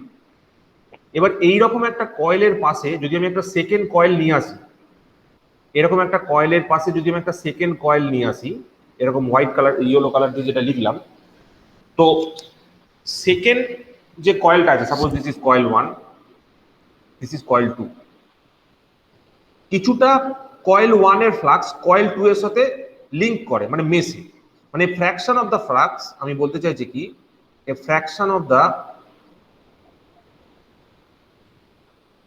coil 1 flux links with the coil 2, ঠিক আছে? কিছু পরিমাণ ফ্লাক্স যেটা কয়েল 1 এ তৈরি হয়েছিল তার একটা ফ্র্যাকশন কার মধ্যে লিংক করে, কয়েল 2 তে লিংক করে। এইটাকেই আমরা বলে থাকি হচ্ছে ফ্লাক্স লিঙ্কেজ। ফ্লাক্স লিঙ্কেজটা কোনটা? ফ্লাক্স লিঙ্কেজটা হচ্ছে একটা কয়েল থেকে অন্য একটা কয়েলে কত পরিমাণ ফ্লাক্স দ্বিতীয় কয়েলটার মধ্যে লিংক করছে, দ্বিতীয় কয়েলটার সঙ্গে মিশছে, সেটাকেই আমরা বলে থাকি হচ্ছে ফ্লাক্স লিঙ্কেজ, ঠিক আছে? তোমাদের কলেজে বা প্রচুর ছেলেপুলেকে আমি দেখেছি যারা তিনটে টার্মের মধ্যে খুব গুলিয়ে ফেলে। একটা হচ্ছে হোয়াট ইজ ফ্লাক্স লিঙ্কেজ, ঠিক আছে? হোয়াট ইজ ফ্লাক্স, আর একটা বিচিত্র কথা বলে সবাই, এই কথাটা তোমরা শুনে থাকবে, বিচিত্র কথা, ঠিক আছে? এটা বিচিত্র, কিন্তু সেটা হচ্ছে ফ্লাক্স কাট, ঠিক আছে? এই তিনটে, এই হ্যাঁ ফ্লাক্স কাট, ঠিক আছে? এই বিচিত্র 3 নম্বর কথাটার কোনো মিনিং আছে? এই কথাটা তোমরা শুনেছো, ফ্লাক্স কাট কথাটা? হ্যাঁ স্যার, হ্যাঁ, বলতো। এই বিচিত্র কথাটার কোনো মানে হয় না। কিরকম মানে হয় না দেখো, ধরো এটা একটা ফ্লাক্স লাইন বা কোনো একটা লাইন, তুমি যদি এটাকে একটা কাঁচি দিয়ে কাটো, ধরো এরকম একটা কাঁচি নিয়েছো, সিজার, আমার সিজারটা এরকম, ঠিক আছে? কিছু মনে করো না, আমার সিজারটা একটু দেখতে খারাপ, পুরোনো দিনের সিজার তো। ধরো এই কাঁচি দিয়ে তুমি যদি এই ফ্লাক্সটা কাটো, তাহলে কি এই লাইনের পর থেকে, মানে এখান থেকে এত দূর পর্যন্ত ফ্লাক্স লাইনটা আসবে, এরপরে কি ফ্লাক্স লাইনটা কন্টিনিউ হবে? যদি তুমি ফ্লাক্সটা কাটো, ফর এক্সাম্পল তুমি যদি এই লিটারাল মিনিংটা ধরো, যদি তুমি এখানে ফ্লাক্সটাকে কাটো, পরে কি ফ্লাক্স লাইনটার কোনো এক্সিস্টেন্স থাকবে? না স্যার, থাকবে না। কিন্তু তুমি যখনই কোনো জায়গায়, যখনই কেউ তোমার দেখবে এই ফ্লাক্স কাট কথাটা ইউজ করে, তখন ওরা অ্যাকচুয়ালি যেটা বোঝানোর চেষ্টা করে ফ্লাক্স কাট কথাটার মধ্যে দিয়ে, দ্যাট ইজ ফ্লাক্স লিঙ্কেজ, ঠিক আছে? ফ্লাক্স কাট বলে অ্যাজ সাচ কিন্তু কোনো ওয়ার্ড নেই, ঠিক আছে? Flux cut is a confusing word. তুমি যদি কোনো জিনিসকে বলো যে একটা ফ্লাক্স কাট করছে, তার মানে হচ্ছে তুমি ফ্লাক্সের কন্টিনিউয়েশনটাকে বাধা দিয়ে দিচ্ছ, এদিক থেকে এদিকে ফ্লাক্স লাইনস আসছে, তুমি সেটাকে আটকে এর দিচ্ছ। জায়গায় আপনি যে কথাটা বলেন ওটা কি ফ্লাক্স লিকেজ না লিংকেজ বলেন? এটা লিঙ্কেজ, লিঙ্কেজ, লিকেজ নয়। ঠিক আছে, লিকেজ অন্য জিনিস, আমি বলছি লিঙ্কেজ, লিঙ্কেজ, লিঙ্কেজ, ঠিক আছে? নট লিকেজ, ঠিক আছে? দেখো কেন এটার বলার উদ্দেশ্যটা কেন, যদি এই যে ম্যাগনেটিক লাইনস অফ ফোর্স যেটা আমি ড্র করেছি, সেটা কোনো না কোনো একটা ম্যাগনেট থেকে আসছে, আর আমরা জানি কি নর্থ পোল থেকে যে ফ্লাক্স লাইনসটা বেরোলো সেটা আলটিমেটলি সাউথ পোলে গিয়ে মিশতে হবে, ঠিক কি ঠিক নয়? যদি মাঝখান দিয়ে কেটে দিই বা এরকম ভাবে কোনোভাবে যদি আটকে দিই, তার মানে কি বোঝাচ্ছে, আমি ফ্লাক্স লাইনসটাকে এরপরে আর যেতে অ্যালাউ করছি না, এই লাইনের পর থেকে আমি আর যেতে অ্যালাউ করছি না ফ্লাক্স লাইনসটাকে। ঠিক কি ঠিক না? দেখো তোমার কথাটার সিগনিফিকেন্সটা তো এটাই। তো এইরকম তো কোনো জিনিস পসিবল নয় যে যে যে ম্যাগনেট থেকে তুমি যে ফ্লাক্স লাইন্সটাকে ধরছো, সাপোজ তুমি ধরো এরকম একটা ফিল্ড তোমরা যেরকম ভাবে দেখে অভ্যস্ত, এদিকে নর্থ পোল এদিকে সাউথ পোল, তুমি এইখানে যদি একটা ফ্লাক্স লাইন্স তুমি ড্র করো এবং মাঝখানে যদি কোনো একটা বডিকে রাখো, ফ্লাক্স কাট করা মানে কি? ফ্লাক্স কাট করা মানে হচ্ছে যখন এর থেকে এখানে এসে পৌঁছলো তারপরে আর কোনো ফ্লাক্স লাইন্স যাবে না। কোনো জিনিসকে তুমি একটা দেওয়ালের মতো স্টপ করে দিচ্ছ, কিন্তু আদারওয়াইজ সেটা হয় না। এটা কিন্তু আদৌ ব্যাপারটা নয়। ব্যাপারটা হচ্ছে কি, মানে ওই মানে হাওয়াটা গায়ে লেগে চলে যাওয়ার মতো। তুমি বাইক চালাচ্ছ, সেই কন্ডিশনে তোমার ধরো হেলমেটটা খুলে তুমি বাইক চালাচ্ছ, তো সেই রকম কন্ডিশনে হাওয়াটা তোমার কানের পাশ দিয়ে বেরিয়ে যাচ্ছে, ঠিক আছে? খানিকটা এইটা হচ্ছে তোমার কাছে লিঙ্কেজের সঙ্গে সমান, ঠিক আছে? এই কথাটি ভুল করেও আমার সামনে উচ্চারণ করবে না। আর যারা উচ্চারণ করে তাদেরকে জিজ্ঞেস করবে যে what is the significance of the word flux cut, flux কাটের সিগনিফিকেন্সটা কি। আর তাদেরকে এই কোশ্চেনটা জিজ্ঞেস করবে, যদি ফ্লাক্স কাট সত্যিকারে হয় তাহলে এই পয়েন্টের পর থেকে সাউথ পোলে তো ফ্লাক্সটা যাওয়ার কথা নয় আপনার কথা অনুযায়ী, ঠিক আছে? তো এই তারা বলবে কিছুটা ফ্লাক্স কাট হয়ে যায়, কিছুটা ফ্লাক্স যায়। হ্যাঁ, তার মানে ওনাদের মতামত অনুযায়ী যে নর্থ পোল থেকে যে ফ্লাক্স লাইন্স গুলো বেরোয়, সেটা যদি 4টে ফ্লাক্স লাইন্স বেরোয়, কিছুটা ফ্লাক্স কেটে যায়, ধরো 2টো ফ্লাক্স কেটে গেল, তার মানে 2টো ফ্লাক্স সাউথ পোলে এসে পৌঁছয়। স্যার এরকমটা কি পসিবল আদৌ? কোনোদিন পসিবল নয়। The number of flux lines emanating from north pole must মানে কি বলবো, তাকে আলটিমেটলি সাউথ পোলে এসে মিশতেই হবে। যতগুলো ফ্লাক্স লাইন্স নর্থ পোল থেকে বেরোচ্ছে, the same number of flux lines must meet at south pole, ঠিক আছে? Otherwise magnetic circuit will not get completed. Magnetic circuit complete হবে না। তুমি ধরো একটা ব্যাটারি যদি এরকম কাট করে দেয় তাহলে তো পৌঁছাবে না ফ্লাক্সটা। হ্যাঁ, মানে এই ভুলভাল কনসেপ্ট গুলো হচ্ছে কম পড়ার জন্য হয়, ঠিক আছে? কিছু কিছু পাণ্ডিত্যের জন্য তোমাদের মাথাটা ঘেটে যায়, ঠিক আছে? তো ওই জন্য বলছি এই ধরনের টার্ম ইউজ করবে না, ঠিক আছে? এই ফ্লাক্স কাট বা এই ধরনের কোনো জিনিসগুলো কিন্তু ইউজ করবে না, ঠিক আছে? তোমরা যেটা বুঝবে দ্যাট ইজ ফ্লাক্স লিঙ্কেজ।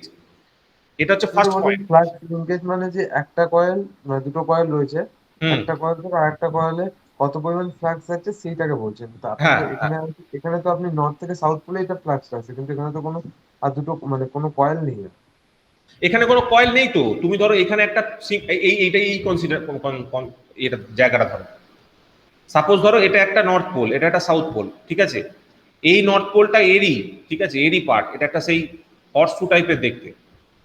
এবার তুমি মাঝখানে কি করো, মাঝখানে একটা জেনারেটর তৈরি করার জন্য, আস্তে আস্তে করবো এরপরে যখন আমি অ্যাকচুয়ালি জেনারেটরের দিকেই যাচ্ছি, তো জেনারেটর তৈরি করার জন্য তুমি কি করো, মাঝখানে একটা কয়েল প্লেস করো, কয়েল প্রেস থাকবে, ঠিক আছে? একটা কয়েল প্লেস করো যেখানে তুমি ভোল্টেজটা ডেভেলপ করার চেষ্টা করো, তো তখনই এই ধরনের বিচিত্র শব্দগুলো বেরিয়ে আসে।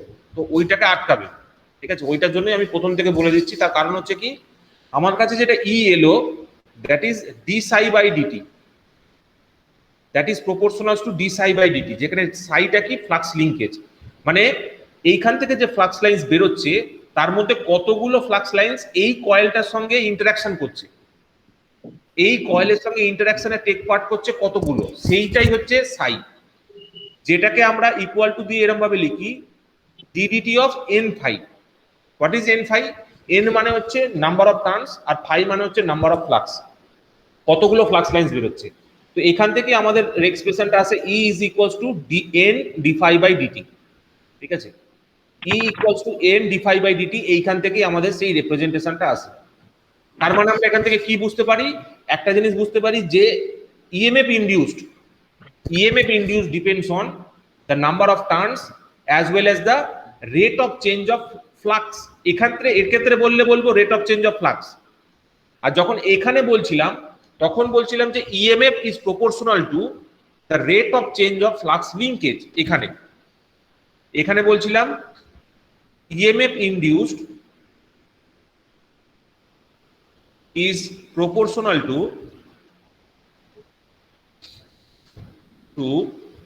rate of change of flux linkage। Linkage. Sir proportionality সাইনটা তোলার জন্য কি এন ব্যবহার করলেন? হ্যাঁ, ওই যে এখানে এনটা নিয়ে এলাম, এন ডিফাইডিটি নিয়ে এলাম। এটা স্যার মাইনাস থাকে না? মাইনাসটা আসছি, মাইনাস এখনো আসেনি তো, তুমি এখনো তো জানোই না। মাইনাসটা তো পরে আসছে, তুমি ফার্স্টে ইটা দিয়ে বোঝো আগে, ইএমএফটা। তোমার ইএমএফটা প্রডিউস হয়ে গেছে, মাইনাসটা তো পোলারিটিকে বোঝাচ্ছে। বলছি, সব বলছি। এটা হবে তো। এইটা হচ্ছে নাম্বার অফ টার্নস,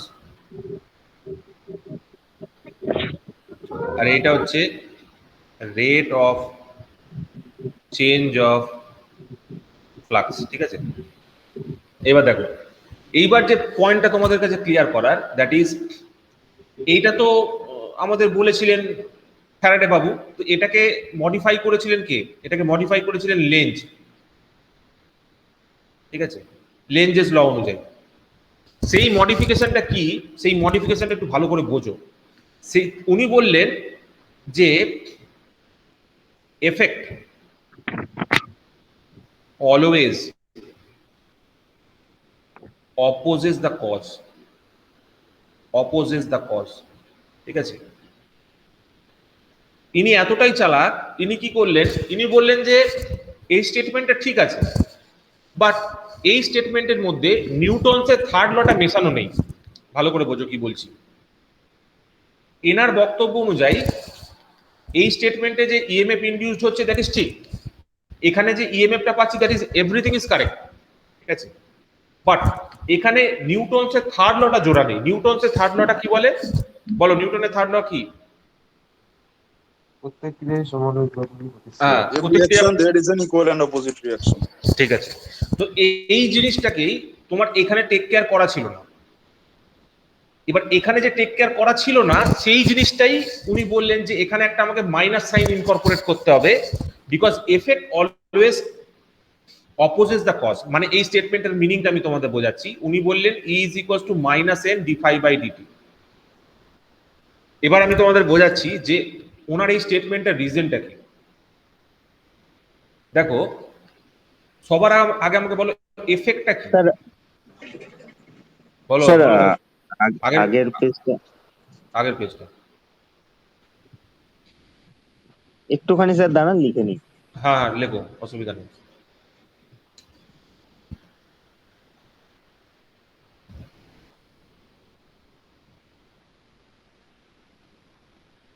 দেখো, ইলেকট্রিক্যাল মেশিন পড়তে গেলে সবার আগে বেশ কিছু ব্যাকগ্রাউন্ড আছে, ঠিক আছে? আমি সেই ব্যাকগ্রাউন্ডটাকে আগে ডেভেলপ করছি। সেই ব্যাকগ্রাউন্ডের ডেভেলপমেন্টটা হয়ে গেলে তারপর আমি ইলেকট্রিক্যাল মেশিন পড়ানো শুরু করব, ঠিক আছে? তো এটা হচ্ছে ব্যাকগ্রাউন্ড ডেভেলপমেন্টের স্টেজ। আর ফার্স্ট ক্লাসটাতে পুরোটাতেই আমাদের কিন্তু ব্যাকগ্রাউন্ডই ডেভেলপমেন্ট হবে, ঠিক আছে? কারণ তোমরা কোথায় কে দাঁড়িয়ে আছো সেটা আমার জানা নেই, আর আমার জানা দরকারও নেই, ঠিক আছে? তো সেইখান থেকে যতটা নিচু থেকে সম্ভব বাড়িটা আমি ততটা নিচু থেকে তৈরি করব। তোমাদের আইডিয়া আর কনসেপ্ট অফ ইলেকট্রিক্যাল মেশিনস এমনভাবে তৈরি করব যাতে তোমরা ঘুমিয়ে ঘুমিয়েও ইলেকট্রিক্যাল মেশিনকে মনে রাখতে পারো, ঠিক আছে?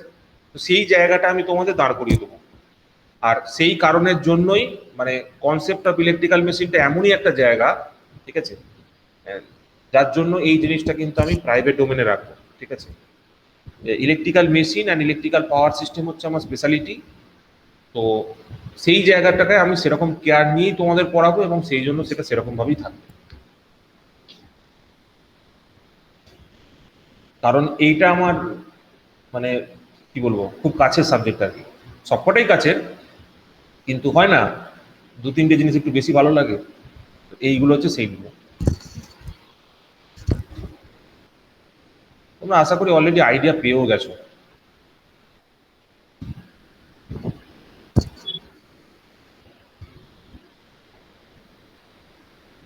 আইডিয়া আরো ভালো পাবে পাওয়ার সিস্টেম ঢুকলে।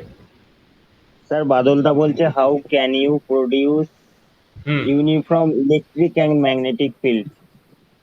বলো কি করে, how can you produce uniform electric magnetic field, কি করে প্রডিউস করবো বলো? কি করে করা যাবে?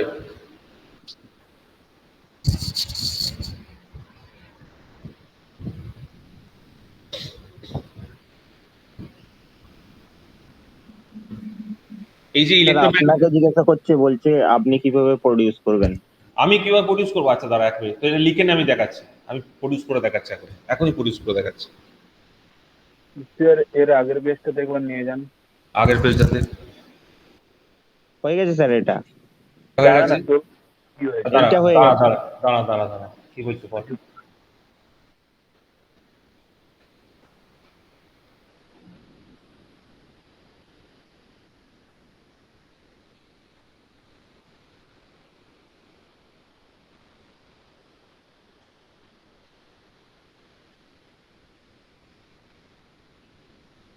হ্যাঁ স্যার হচ্ছে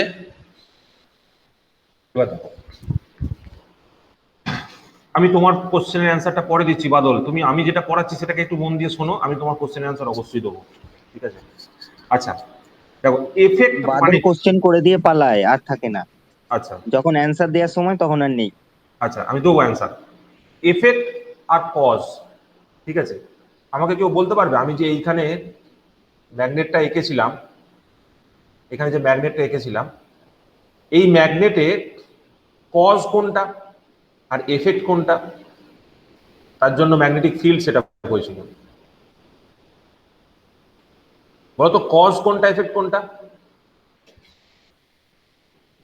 স্যার কজ হচ্ছে ভোল্টেজটা। কজ হচ্ছে voltage, current flow. Current flow, voltage অথবা কারেন্ট ফ্লো, আমি কারেন্ট ফ্লোটাকে নিচ্ছি, ঠিক আছে, টু বি স্পেসিফিক কারেন্ট ফ্লোটা। আর এফেক্টটা কি? এফেক্টটা কি? Magnetic field. ম্যাগনেটিক ফিল্ড বা ফ্লাক্স, তাই তো? এবার ব্যাপারটা লিখলেন না স্যার? উল্টো লিখে উল্টো, sorry sorry, very sorry, very sorry, very sorry, thank you. এফেক্টটা হচ্ছে গিয়ে ফ্লাক্স, আর কজটা হচ্ছে গিয়ে কারেন্ট, তাই তো?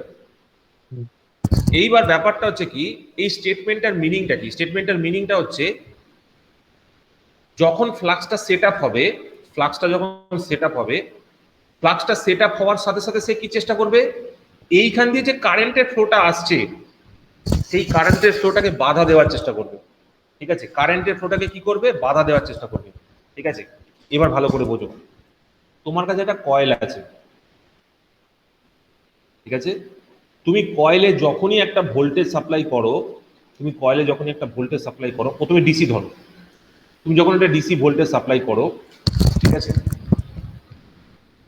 কয়েলে ডিসি ভোল্টেজ সাপ্লাই করার সাথে সাথে কি ঘটনা ঘটে? তোমাদের এটা বলেছিলাম, inductor is opposing sudden does not change allow of current. does not allow sudden changes in current, does not allow sudden changes in current, ঠিক আছে? তার মানেটা কি? তার মানেটা হচ্ছে প্রথমে ইন্ডাক্টরটার মধ্যে কোনো কারেন্ট যাচ্ছিল না, তুমি হঠাৎ করে তার মধ্যে ডিসি সাপ্লাই দিয়ে দিয়েছো, তো ডিসি সাপ্লাই দেওয়ার সাথে সাথে কি হবে? তার মধ্যে কারেন্ট ফ্লো হওয়া শুরু করবে। তো ইনিশিয়ালি ইন্ডাক্টরে কারেন্ট কত ছিল? 0। সেইখান থেকে তুমি ভোল্টেজ সাপ্লাই দিয়েছো, তার জন্য একটা কারেন্টের চেঞ্জ হচ্ছে আই। তো inductor by nature will not allow this to happen, ঠিক আছে? এই 0 অ্যাম্পিয়ার থেকে আই অ্যাম্পিয়ারে যে কারেন্টের চেঞ্জটা, এই চেঞ্জটাকে ইন্ডাক্টর অ্যালাউ করবে না। তো এই ইন্ডাক্টরে যে কারেন্টের চেঞ্জটা অ্যালাউ করার উপায়টা কি আছে? ইন্ডাক্টর কি করবে? কারণ দেখো, তুমি যে ডিসি ব্যাটারিটা সাপ্লাই করেছো, যে ডিসি ব্যাটারিটা যে সাপ্লাই করেছো, this is a constant fact. DC ব্যাটারির অ্যাক্রসে যদি 10 ভোল্ট থাকে, তুমি ডিসি ব্যাটারিটা কোনোভাবে মডিউলেট করতে পারবে না। ডিসি ব্যাটারিটা কিন্তু ফিক্স। ও বলবে যে আমি তো রাজা, আমি তো তোমাকে সাপ্লাই দিচ্ছি, আমার কাছে 10 ভোল্ট আছে, আমি ফিক্স হয়ে রয়েছি, তুমি আমাকে কোনো রকম পরিবর্তন করতে পারবে না। তুমি নিজের মধ্যে যদি কোনো পরিবর্তন আনতে পারো এবং নিজের মধ্যে পরিবর্তন এনে যদি কারেন্টটাকে কন্ট্রোল করতে পারো তো করো, তুমি আমার মধ্যে কোনো চেঞ্জ করতে পারবে না। মানে 10 ভোল্টের যে ব্যাটারিটা রয়েছে, সে কিন্তু তার টার্মিনাল ভোল্টেজের কোনো চেঞ্জ করে না। ভালো করে বোঝো আমি কি বলছি। এই 10 ভোল্টের ব্যাটারিটা কিন্তু তার টার্মিনাল ভোল্টেজের কোনো চেঞ্জ করে না। বাট যেহেতু ইন্ডাক্টর এর নেচার, যে আমি 0 অ্যাম্পিয়ার কারেন্ট যাচ্ছিল, আমি 0 অ্যাম্পিয়ারই নিয়ে যাবো, কারেন্টটাকে কন্ট্রোল কমাবো বা কারেন্টটাকে কমাবো। তো সেই জন্য কি হবে? সেই জন্য ইন্ডাক্টর এই ব্যাটারিটাকে আটকানোর জন্য অপোজিট পোলারিটিতে একটা ভোল্টেজ ইনডিউস করবে, ঠিক আছে? Inductor in itself will induce a voltage opposite to the supply voltage polarity. Supply ভোল্টেজকে আটকানোর জন্য এখানে একটা ভোল্টেজ তৈরি করবে। এটা কেন হয় বা কিভাবে হয় একটা ছোট্ট এক্সাম্পল দিচ্ছি, তোমাদের আগেও বলেছিলাম। সাপোজ ধরো এরকম একটা 10 ভোল্টের ব্যাটারি আছে, এবার এখানে একটা ধরো 2 ওহমের রেজিস্টার আছে, তো এখান দিয়ে কত কারেন্ট যাবে বলো, কত কারেন্ট যাবে? 5 অ্যাম্পিয়ার। 5 অ্যাম্পিয়ার কারেন্ট যাবে। এবার এই কন্ডিশনে ধরো তুমি একটা 10 ভোল্টের ব্যাটারি নিয়েছো এবং চাইছো এর মধ্যে দিয়ে তুমি, ফর এক্সাম্পল আমি বলছি, তুমি কারেন্টটা ফিক্স রাখতে চাইছো, 10 ভোল্ট 5 অ্যাম্পিয়ারই রাখতে চাইছো, ঠিক আছে? কিন্তু 10 ভোল্ট 5 অ্যাম্পিয়ার যদি রাখতে চাও তাহলে আমার এখানে কি চেঞ্জ এমন করতে হবে, ঠিক আছে, এমন এখানে কি চেঞ্জ করতে হবে যাতে করে, সরি একটু গন্ডগোল করলাম, এইখানে যে 5 অ্যাম্পিয়ার যে কারেন্টটা রয়েছে, এখানে ধরো তুমি একটা 2 ওহমের রেজিস্ট্যান্সই কানেক্ট করে রেখেছো, ঠিক আছে? তুমি চাইছো এই কারেন্টটাকে কমাতে, 5 অ্যাম্পিয়ার না রেখে 5 অ্যাম্পিয়ার থেকে রিডিউস করতে চাইছো, 5 অ্যাম্পিয়ার থেকে কমাতে চাইছো, সাপোজ সে 2 অ্যাম্পিয়ার বা 3 অ্যাম্পিয়ার করতে চাইছো, ঠিক আছে, এরকম একটা রেঞ্জে ফ্লো করাতে চাইছো। তো সেক্ষেত্রে তোমাকে সার্কিটের মধ্যে কি এমন জিনিস লাগাতে হবে যার জন্য এই কারেন্টটা রিডিউস করবে? তোমার সোর্স সেম আছে, লোড সেম আছে, তুমি এই কন্ডিশনে এখানে এমন কি একটা লাগাবে, কি এমন জিনিস তুমি এর সাথে কানেকশন করবে যার জন্য এই কারেন্টটা রিডিউস হয়ে যায়? ব্যাটারি। একটা battery, but in opposite polarity, সোর্সের থেকে অপোজিট পোলারিটিতে। বুঝতে পারলে আমি কি বলতে চাইছি? সাপোজ ধরো তোমার এখানে 5 অ্যাম্পিয়ারের জায়গায় তুমি চাইছো এখানে 2 অ্যাম্পিয়ার কারেন্ট ফ্লো হোক, তাহলে যদি 2 অ্যাম্পিয়ার কারেন্ট ফ্লো হয় তার মানে এখানে 4 ভোল্টের ড্রপ হবে, তার মানে তোমাকে এখানে 6 ভোল্টের একটা ব্যাটারি ব্যবহার করতে হবে। তারপরে তুমি যদি চাও যে সার্কিটে আগে 5 অ্যাম্পিয়ার কারেন্ট ফ্লো হচ্ছিল সেটাকে এখন 2 অ্যাম্পিয়ারে রিডিউস করে নিয়ে আসতে, তাহলে তোমাকে কি করতে হবে? একটা 6 ভোল্টের battery in opposite direction to the source connection করতে হবে। 5 অ্যাম্পিয়ারের কারেন্ট থেকে 2 অ্যাম্পিয়ারে নামিয়ে আনতে গেলে 2 ওহমের রেজিস্ট্যান্সের সাথে একটা 6 ভোল্টের ব্যাটারিকে তোমাকে সিরিজে কানেকশন করতে হবে, তবে গিয়ে কি হবে? বলুন স্যার। আবার বলছি, ধরো একটা 10 ভোল্টেজের সোর্স আছে, একটা 2 ওহমের রেজিস্ট্যান্স আছে, এর জন্য 5 অ্যাম্পিয়ারের কারেন্ট ফ্লো হচ্ছে। তুমি চাইছো 5 অ্যাম্পিয়ার কারেন্টটা কমে যাক, 2 অ্যাম্পিয়ার হয়ে যাক বা 1 অ্যাম্পিয়ার হয়ে যাক, সাপোজ সে 2 অ্যাম্পিয়ার করতে চাইছো, তো 10 অ্যাম্পিয়ার রয়েছে, 2 ওহমের রেজিস্ট্যান্সটাও আছে, তুমি এখানে 2 অ্যাম্পিয়ার ফ্লো করাতে চাইছো। সেটা কখন পসিবল? যদি তুমি এখানে একটা 6 ভোল্টের সোর্স এইভাবে কানেকশন করো, আদারওয়াইজ কিন্তু পসিবল নয়।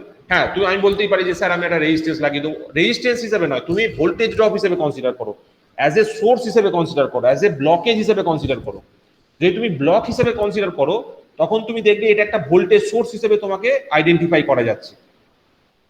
একটা 6 ভোল্টের ব্যাটারিকে যদি তুমি এর অপোজিট ডাইরেকশনে কানেকশন করতে পারো তাহলেই একমাত্র কারেন্টটা রিডিউস হয়। তার মানেটা কি? ইন্ডাক্টরে প্রথমে 0 অ্যাম্পিয়ার কারেন্ট যাচ্ছিল, এখন হঠাৎ করে আই অ্যাম্পিয়ার কারেন্ট ফ্লো হওয়া শুরু হয়েছে।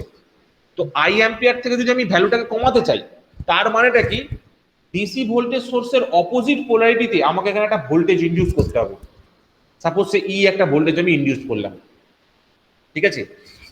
এই যে ভোল্টেজটা ইনডিউস হয়, এই যে ভোল্টেজটা ইনডিউস হয়, এই যে ইনডিউস ভোল্টেজ, এই ইনডিউস ভোল্টেজ কি তোমরা লিখে থাকো কি? এল ডিআই বাই ডিটি, লেখো কি লেখো না? ঠিক আছে, এইবার এইটা কিভাবে আসে? এই ফর্মুলাটা চলে এসো। ই ইকুয়ালস টু আমাদের কাছে কত এসেছিল? EMF induced N defy by dt, তাই না? N defy by DT. এবার ফাই কে আমরা কি লিখতে পারি? এল ইনটু আই এর টার্মসে লিখতে পারি, কারণ আমরা জানি কি যত কারেন্ট বাড়াবো তত ফ্লাক্স বাড়বে। আমাদের কাছে রিলেশনশিপ এটাই ছিল, phi is proportional to I, যত কারেন্ট বাড়াচ্ছি তত ফ্লাক্স বাড়ছে। তাহলে ফাই ইকুয়ালস টু আমরা যেটা লিখতে পারি that is L into I. তাহলে এখানে তুমি কি লিখতে পারো? N into D into L into I by T. আমরা এখানে কত আসছে? N into L into DI by DT, ঠিক আছে? তো এইখানে এনটা কি করে নেওয়া হয়? এনটাকে আমাদের 1 ধরে নেওয়া হয় ফর এক্সাম্পল, ধরে নিয়ে আমরা এখানে এটাকে সরি এক মিনিট একটু ভুল লিখেছি, এল ইজ ইকুয়ালস টু এখানে এই প্রপোর্শনালিটি সাইনটা তোলার জন্য এখানে একটা এনও লেখা হয়, এখানে একটা এনও আছে, ঠিক আছে? মানে এখানে আসে হচ্ছে N phi equals to L I. তো তুমি যদি এই লিখতে চাও তাহলে এখানে কত আসবে, তলে একটা এন আসবে, এই এনটা এটা কেটে যাবে, তাহলে এল ডিআই বাই ডিটি হবে। ঠিক আছে, মানে দেখো আমি কি বলতে চাইছি, আবার বলছি ব্যাপারটা, আমরা জানি phi is proportional to I. এবার যদি ফাইটাকে কারেন্টটাকে যদি আমি বাড়াই তাহলে ফ্লাক্স আমার ইনক্রিজ করবে। এখানে প্রপোর্শনাল সাইনটা যখন আমি তুলি তখন আমি লিখতে পারি N phi is equals to L into I. ঠিক আছে, যেখানে এনটার মানে কারেন্টটা ডিপেন্ড করে কিন্তু নাম্বার অফ টার্নসের উপরও, ফ্লাক্সটা ডিপেন্ড করে কার উপর, ফ্লাক্সটা ডিপেন্ড করে নাম্বার অফ টার্নসের উপর। সেখান থেকে আমরা এই N phi is equals to L I লিখতে পারি, অর বা এটাকেই ডাইরেক্ট আমি এখানে বসাতে পারি, অথবা phi equals to L I by এনও লিখতে পারি। এটা তুমি যদি এখানে বসাও, দেখো এল আই বাই এন যদি তুমি এখানে বসাতে পারো তাহলে একটা এন চলে আসবে, এটা কনস্ট্যান্ট বলে বাইরে বার করে দিয়েছি। তো এইটা হচ্ছে আর একটা রিপ্রেজেন্টেশন অফ আমাদের কাছে কি ইনডিউসড ইএমএফ। ঠিক আছে, তো এই জিনিসটা যেটা ইন্ডাক্টরের অ্যাক্রসে ডেভেলপ করলো due to the application of the voltage source, এইটাকেই আমরা পরে কি বলবো, ব্যাক ইএমএফ। এটাকেই আমরা পরে বলবো কি বলো, ব্যাক ইএমএফ। ঠিক আছে, তো এই পয়েন্টগুলো কিন্তু মানে খেয়াল রাখবে আমি কি জিনিসটা বলছি। তার মানে এফেক্ট অপোজেস দ্য কজ, এই কথাটার মানেটা কি হলো, এফেক্ট হচ্ছে ফ্লাক্স, সে কারেন্টটাকে কমানোর চেষ্টা করলো। কারেন্টটাকে সে কিভাবে কমালো, কারেন্টটা সে কমালো এইভাবে, by inducing a voltage in opposite polarity with respect to the supply voltage. By inducing a voltage, a voltage opposite to the polarity of supply voltage. এবার তুমি যদি ফ্যারাডে সাহেবের গল্পটা ভালো করে শোনো, উনি বলেছিলেন এই ভোল্টেজটা কিন্তু ইনডিউসড ভোল্টেজের কথা বলেছিলেন, সাপ্লাই ভোল্টেজের কথা বলেননি, কিন্তু উনি ইনডিউসড ভোল্টেজের ডেফিনিশন দিয়েছিলেন। ভোল্টেজ ইজ ইনডিউসড when, দেখো EMF is induced, EMF induced is proportional to the rate of change of flux linkage। উনি ইনডিউসড EMF এর কথা বলেছিলেন। তো ওই ইনডিউসড EMF টা কি হয়, সবসময় সাপ্লাই ভোল্টেজের উল্টো হয়। সাপ্লাই ভোল্টেজ তুমি যে পোলারিটি দেবে, সাপ্লাই ভোল্টেজ তুমি যে পোলারিটি দিয়েছো তার ঠিক উল্টো পোলারিটির তুমি ভোল্টেজ পাবে কিন্তু এখানে। ঠিক আছে, এইটা হচ্ছে সব থেকে ক্রিটিক্যাল পয়েন্ট আন্ডারস্ট্যান্ডিং এর। একটা হচ্ছে সাপ্লাই ভোল্টেজ, একটা হচ্ছে ব্যাক ইএমএফ বা যেটাকে আমরা বলছি ইনডিউসড ভোল্টেজ। ঠিক আছে, ফ্যারাডের ল থেকে আমরা কিন্তু ইনডিউসড ভোল্টেজ সম্বন্ধে আইডিয়া পাই, এবং এই ইনডিউসড ভোল্টেজটা উপর ভিত্তি করেই কিন্তু আমরা পরে আস্তে আস্তে ডেভেলপমেন্ট করব যে কিভাবে ডিসি জেনারেটর কাজ করে। ঠিক আছে, দেখো এই পয়েন্টটা ক্লিয়ার হলো কিনা। এখানে কিন্তু আমি অনেক জিনিসকে অনেক ইজিলি তোমাদের কাছে প্রস্তুত মানে বোঝানোর চেষ্টা করছি, জিনিসগুলো ভালো করে বুঝবে যে পয়েন্টগুলো আমি বলবো। কারো কোনো কোশ্চেন থাকলে জিজ্ঞেস করতে পারো। লেঞ্জের লিকেজ ভোল্টেজ বলে কোনো টার্ম হয়? হ্যাঁ, লিকেজ ভোল্টেজ বলে কোনো টার্ম হয়? লিকেজ ভোল্টেজ বলে কিছু হয় না, যেটা হয় ভোল্টেজ ড্রপ বলে হয়। ঠিক আছে, সেইটা হচ্ছে লিকেজ রিঅ্যাক্টেন্সের জন্য একটা ভোল্টেজ ড্রপ হয় in case of a transformer, সেটা পরে বলবো। যেটা ভোল্টেজ লিকেজ হয়। বলো, মানে তাহলে আমি এই- যে টার্মটাকে বললাম ওটা বলবো voltage drop. Voltage drop, exactly voltage drop বলবো। ঠিক আছে, দেখো আমাদের ইলেকট্রিক্যালের ক্ষেত্রে কি জানো তো, দের is a very fine line, খুব পাতলা একটা রেখা আছে, তুমি এদিক ওদিক করে দিলেই কিন্তু সব ঘেটে যাবে। তো ওই ফাইন লাইনটাকে মানে চেনানোর দায়িত্ব হচ্ছে আমার। আমি তোমাকে চেনাবো যে কোনটা ফাইন লাইন এবং কোনটা তুমি বলবে আর কোনটা তুমি বলবে না। ঠিক আছে, টেকনিক্যাল আন্ডারস্ট্যান্ডিংটা খুব ভালো করে ডেভেলপ করতে হবে। ঠিক আছে, আর আমি এক্সপেক্ট করব যে তোমাদের হয়ে যাবে। স্যার এই যে উদাহরণ অঙ্কটা দিয়েছেন না,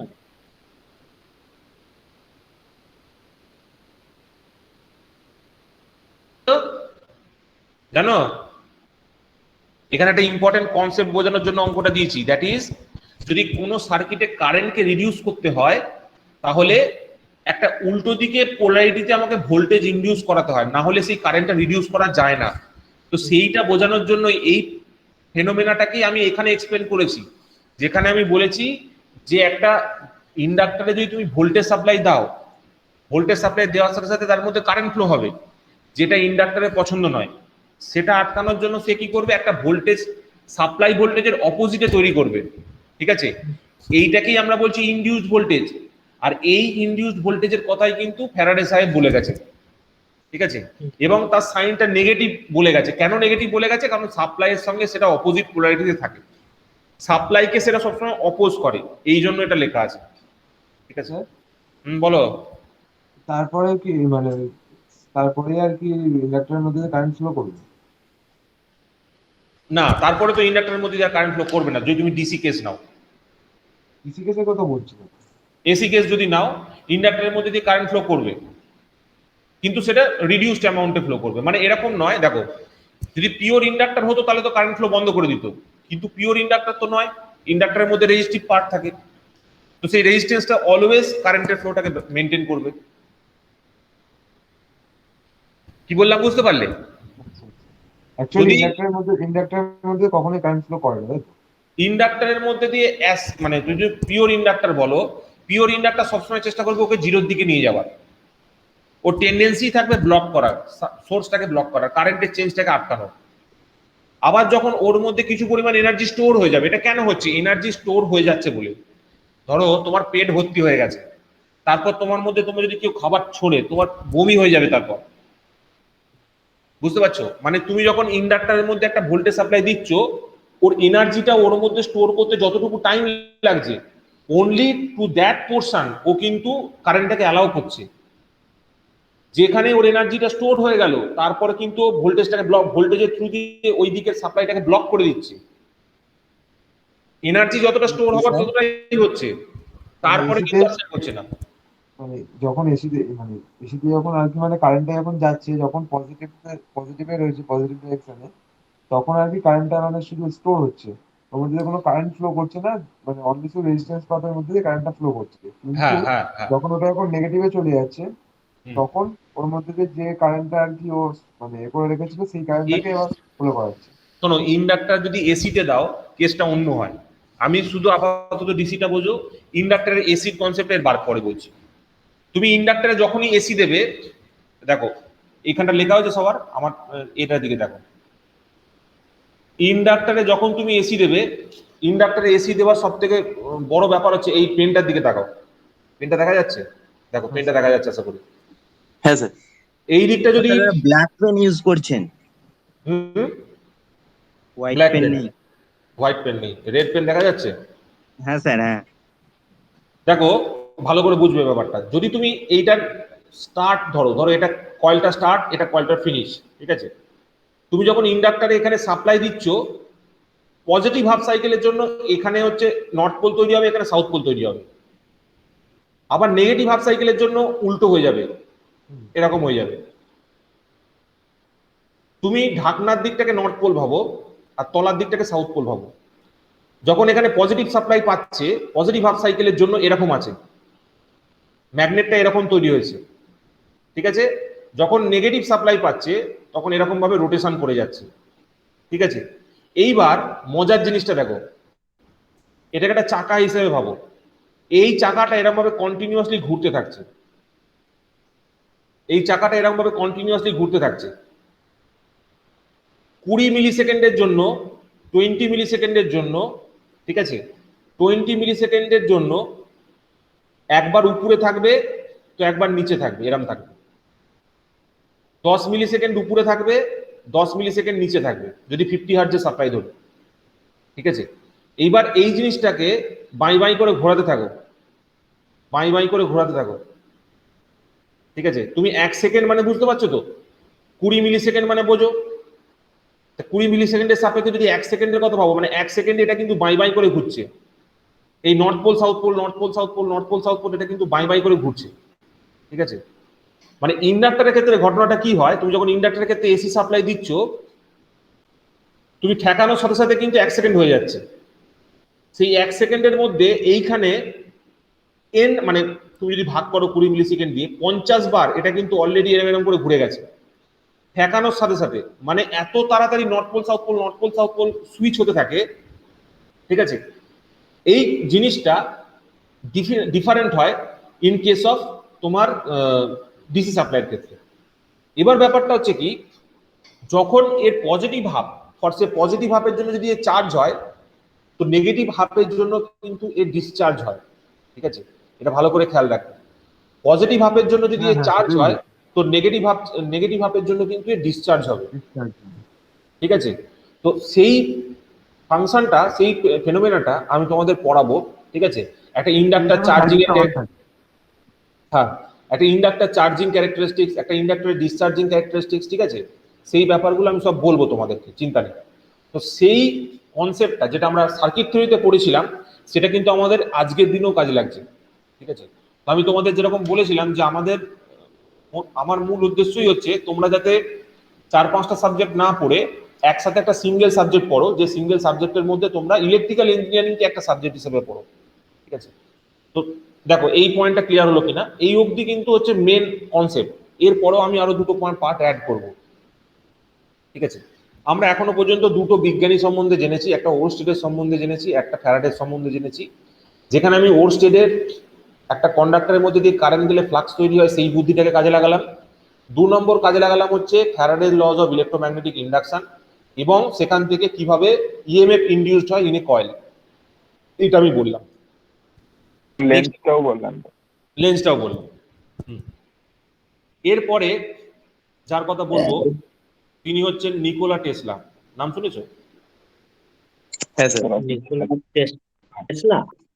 টেসলার নাম শুনেছো তো?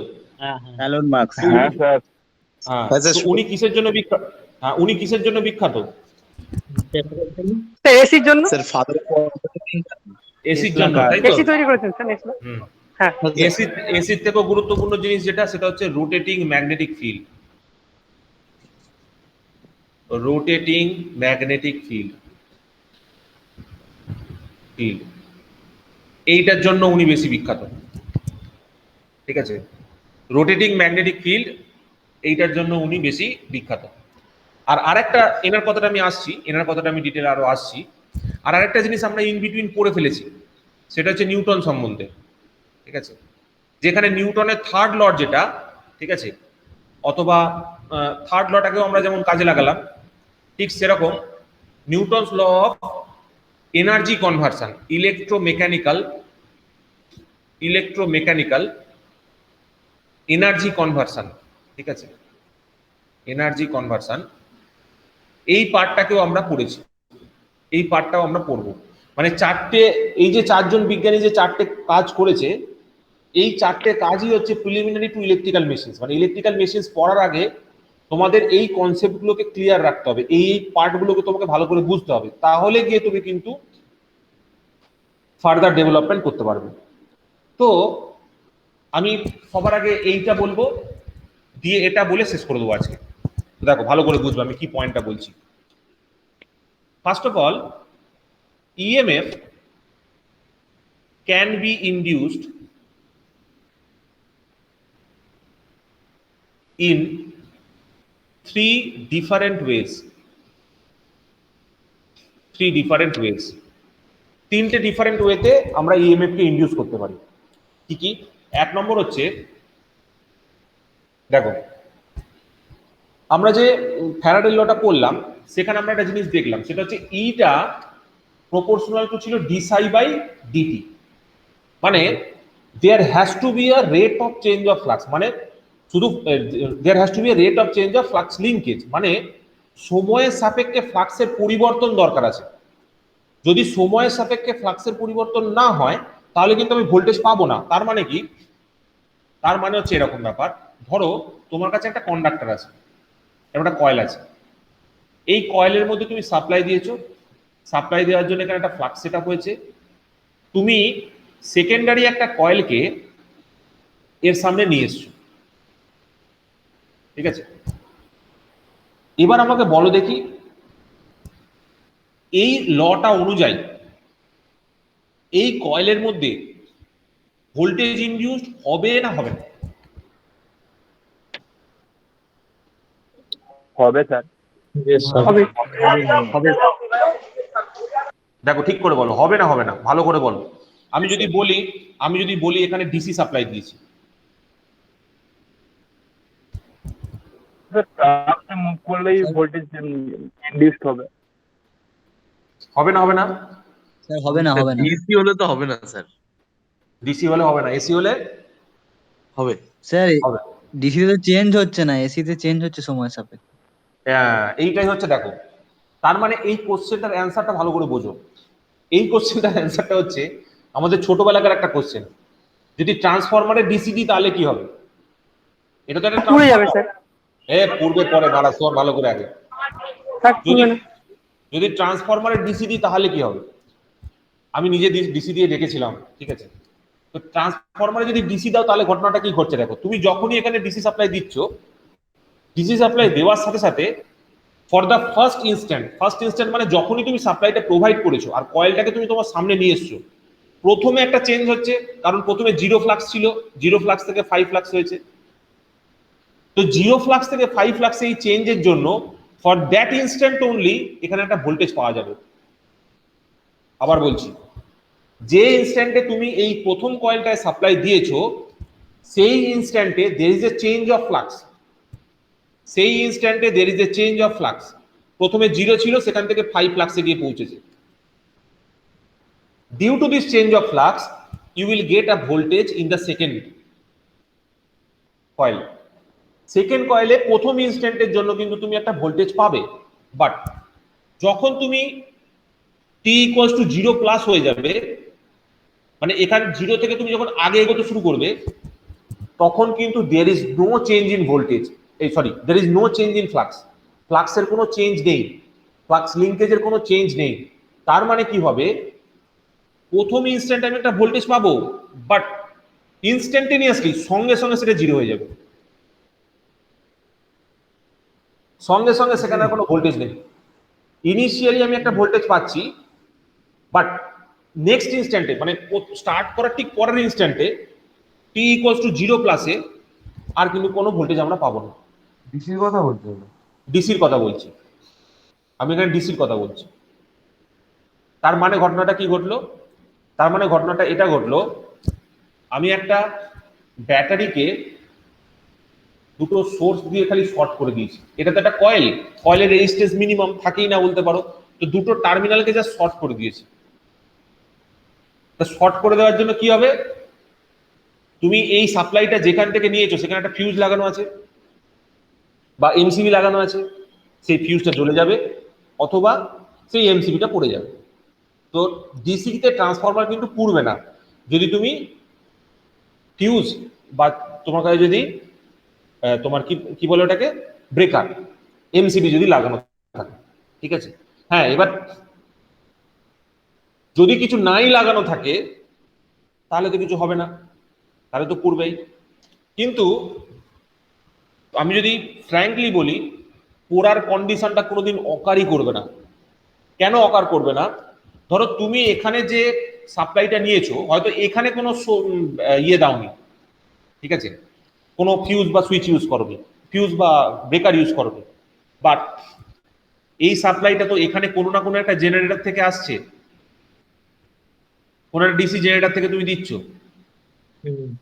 বা ধরো তুমি কোনো না কোনো সোর্স থেকে দিচ্ছ, সেইখানে কিন্তু কোনো না কোনো জায়গায় তোমার একটা করে ফিউজ থাকবেই থাকবে, ঠিক আছে? তো সেক্ষেত্রে তুমি বেঁচে যাবে, বাট তুমি ফাঁসবে কোথায়? তুমি ধরো একটা ডিসি ইয়ে নিয়ে নিয়েছো, পেন্সিল ব্যাটারি নিয়েছো, ঠিক আছে? একটা পেন্সিল ব্যাটারি হাতে নিয়ে তুমি ট্রান্সফরমারের দুটো এন্ডকে প্লাস মাইনাস দিচ্ছ, সঙ্গে সঙ্গে তোমার ব্যাটারিটা বাস্ট করে যাবে।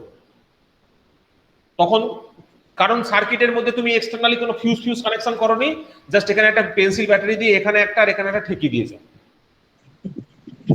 তোমার কাছে ছোট ছোট ট্রান্সফরমার গুলো কিনতে পাওয়া যায়, তার যদি দুটো টার্মিনালে ডিসি তুমি ভোল্টেজ ঠেকিয়ে দাও, দেখবে ব্যাটারিটা সঙ্গে সঙ্গে বাস্ট করবে, ঠিক আছে? এক্সপেরিমেন্টটা কেন স্যার? আবার কেন?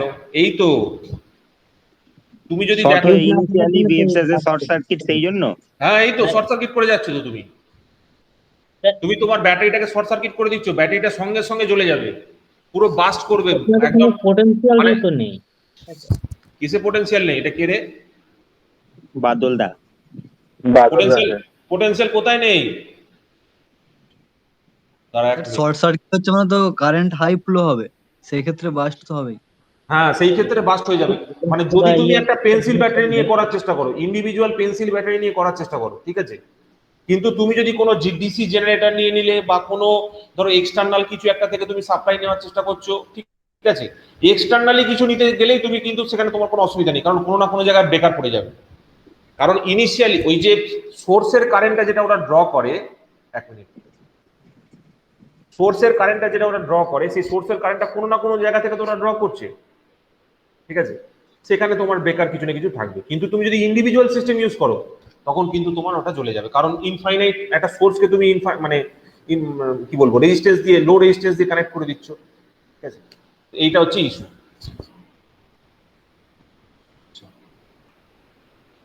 নেক্সট দেখো, যে ফিউজটা ইউজ করছেন সেই ফিউজটা তো পোটেনশিয়ালের কাজ করছে। ফিউজটা পোটেনশিয়ালের কাজ করছে মানে ফিউজ কি কাজ করে? ফিউজ কোন সার্কিটে শর্ট সার্কিট প্রোটেকশন প্রোভাইড করে। মানে যদি huge amount of current flow হয়, ঠিক আছে, সেই হিউজ অ্যামাউন্ট অফ কারেন্ট ফ্লোটাকে আটকায়। তোমার যে ফিউজ ওয়্যারটা থাকে, সেই ফিউজ ওয়্যারের মধ্যে দিয়ে তুমি যদি সাপোজ ধরো 5 অ্যাম্পিয়ারের রেটিং রেখেছো, তুমি এখান দিয়ে যদি তুমি 25 অ্যাম্পিয়ার পাঠিয়ে দাও, ঠিক আছে, তখন এটা গলে যাবে। তার মানে কি, এক কথায় বলতে পারো যে শর্ট সার্কিট প্রোটেকশন প্রোভাইড করে। এই ওভারলোড প্রোটেকশন প্রোভাইড করে না কিন্তু ফিউজ। না ধরো 10 অ্যাম্পিয়ার কারেন্টও যদি ফ্লো করে যায়, তাহলেও কিন্তু খানিকক্ষণের জন্য এটা কিন্তু অ্যালাউ করে দেবে, সঙ্গে সঙ্গে কিন্তু এটা জ্বলবে না, খানিকটা বাদে গিয়ে হিট হয়ে তবে গলবে। কিন্তু তুমি যদি ইনস্ট্যান্টলি প্রচুর কারেন্ট ফ্লো করাও, তখন কিন্তু এটা জ্বলে যাবে। এই পয়েন্টটা খেয়াল রাখো। তো তিনটে ডিফারেন্ট ওয়েতে আমরা করতে পারি, দ্যাট ইজ, স্যার তাহলে ফিউজ খুলে দিলে শাটডাউন হয়ে যায় কেন? তুমি সার্কিটটাকে ওপেন সার্কিট করে দিচ্ছ। ফিউজটা যদি খুলে দাও, ওপেন সার্কিট হয়ে গেল। এখান থেকে সার্কিটটা খুলে দাও, এই কারেন্টটা যেতে পারবে না, ওপেন সার্কিট হয়ে গেল, ঠিক আছে। তো দেখো, তো EMF can be induced in 3 different ways. কিভাবে করতে পারি? এক নম্বর হচ্ছে, দেখো, ফিল্ড ফিক্সড, ঠিক আছে, ফিল্ডকে ফিক্সড রেখেছি। কয়েল রোটেটিং, তার মানে কি? ফিল্ড ফিক্স মানে কি? ফিল্ড ফিক্স মানে হচ্ছে তুমি এখানে ডিসি সাপ্লাই দিয়েছো, দিয়ে এই কয়েলটাকে যদি তুমি ঘোরাতে শুরু করো হাতে করে, তাহলে কি হবে? Rate of change of flux তৈরি হবে, তাহলে কিন্তু ভোল্টেজ তৈরি হবে, তাহলে কিন্তু ইএমএফ ইনডিউস হবে, ঠিক আছে। এটা হচ্ছে একটা কন্ডিশন। 2 নম্বর কন্ডিশন হচ্ছে কি? Field rotating, coil is fixed. তুমি কয়েলটাকে ফিক্স করে রাখো, সাপোজ ধরো এটাকে আমি কয়েল বলছি, ঠিক আছে, কয়েল 2টাকে তুমি ফিক্স করে রেখেছো, আর তুমি এইদিকে যে ফিল্ডে সাপ্লাই দিচ্ছ সেইটাকে ঘোরাচ্ছ। তুমি এটাকে ঘোরাও, ডিসি ফিল্ড দিয়ে ঘোরাও এটাকে, তাহলেও কিন্তু rate of change of flux তৈরি হবে, তাহলেও কিন্তু ইএমএফ ইনডিউসড হবে, ঠিক আছে। এটা হচ্ছে কেস নাম্বার 2। আর কেস নাম্বার 3টা কি? Field is stationary but pulsating, coil is stationery.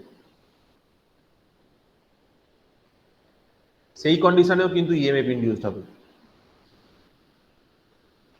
তার মানে কি? ফিল্ড ফিক্সড মানে এখানে আমি বলতে চাইছি এখানে আমি ডিসি সাপ্লাই দিয়েছি। ফিল্ড রোটেটিং তার মানে কি? এখানে ফিল্ডে আমি ডিসি সাপ্লাই দিয়েছি, বাট ফিল্ডটাকে আমি মেকানিক্যালি ঘোরাচ্ছি। এখানে ফিল্ডে আমি এসি সাপ্লাই দিয়েছি, ঠিক আছে। তো দেখো, তিনটে কন্ডিশন বুঝতে পারলে কিনা বলো। ফার্স্ট কন্ডিশন যেটা আমরা ড্র করেছি, যেখানে আমি ফিল্ডটাকে ফিক্সড করেছি, কয়েলটাকে রোটেট করাচ্ছি, this is the case of A DC generator. একটা ডিসি জেনারেটরে কি হয়? তোমার ফিল্ড ফিক্স থাকে, নর্থ পোল সাউথ পোল, তুমি মাঝখানে একটা কন্ডাক্টর নাও, সেই কন্ডাক্টরটাকে তুমি ঘোরাতে শুরু করো। যদি ঘোরাও তাহলে কি পাবে? তাহলে তুমি এই টার্মিনালে ভোল্টেজ পাবে, এইখানে ভোল্টেজ পাবে, ঠিক আছে। এবং এখানে যে ভোল্টেজটা পাবে, মানে এইখানে যে ভোল্টেজটা জেনারেট হয় অ্যাকচুয়ালি এইখানে, সেটা এসি ভোল্টেজ, বাট এখানে কমিউটেটরের পর তুমি পাবে হচ্ছে ডিসি ভোল্টেজ, ঠিক আছে। তার মানে DC generator is an example where the field is fixed and DC supply is given to the field.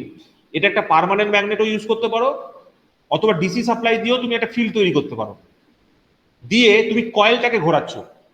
That is an example of DC generator.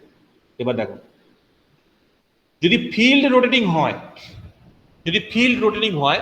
But কয়েলটা ফিক্স থাকে, যদি ফিল্ড রোটেটিং হয় but কয়েলটা fix থাকে, এইটা হচ্ছে alternator. অল্টারনেটরে কি হয়?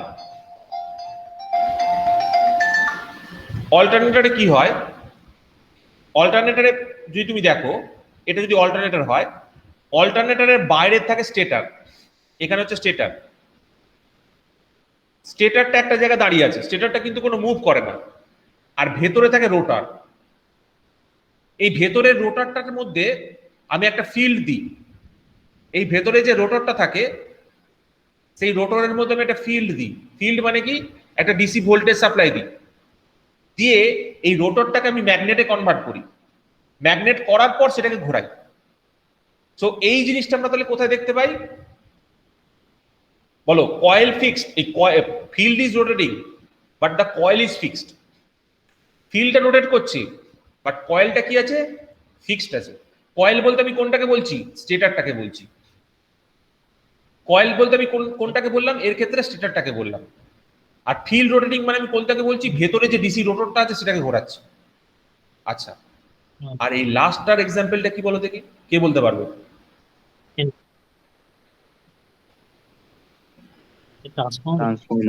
ট্রান্সফরমার। দেখো, বুঝতে পারলে কি পারলে না বলো? কত রকম ভাবে, ঠিক আছে, কত রকম ভাবে আমি ভোল্টেজ তৈরি করতে পারি সেইটা বুঝতে পারলে কিনা বলো? এতগুলো ভাবে আমি ভোল্টেজ তৈরি করতে পারি, ঠিক আছে? এইটা হচ্ছে আমার বলার আজকে মূল উদ্দেশ্য, এবং এটাকেই আমি দুটো টার্মে লিখি। একটাকে বলি হচ্ছে স্ট্যাটিক্যালি ইনডিউসড ইএমএফ, আর একটাকে বলি হচ্ছে ডায়নামিক্যালি ইনডিউসড ইএমএফ।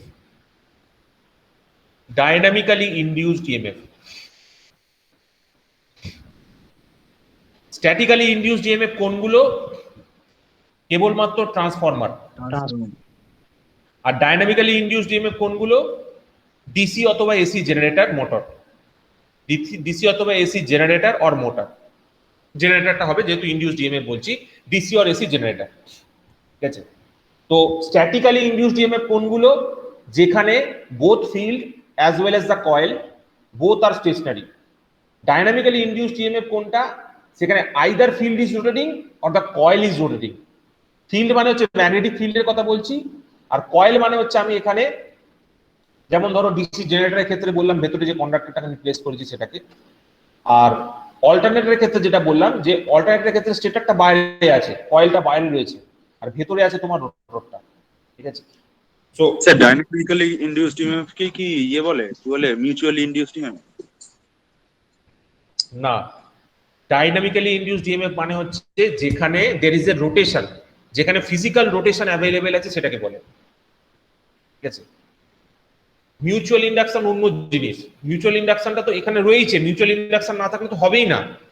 যদি এইখান থেকে এইখানে মিউচুয়াল ইন্ডাকশন না থাকে তাহলে তো কোনোভাবে হবেই না। তুমি ধরো এই কয়েল থেকে এই কয়েলে যদি মিউচুয়াল ইন্ডাকশন না থাকে তাহলে তো কোনো ভোল্টেজ ডেভেলপ হবেই না। এখানে মিউচুয়াল মানে ইন্ডাকশনটাকে ধরেই নেওয়া হচ্ছে। মিউচুয়াল কি বলবো, মিউচুয়াল ইন্ডাকটেন্সের এক্সিস্টেন্স না থাকলে এটা পসিবলই নয়, ঠিক আছে?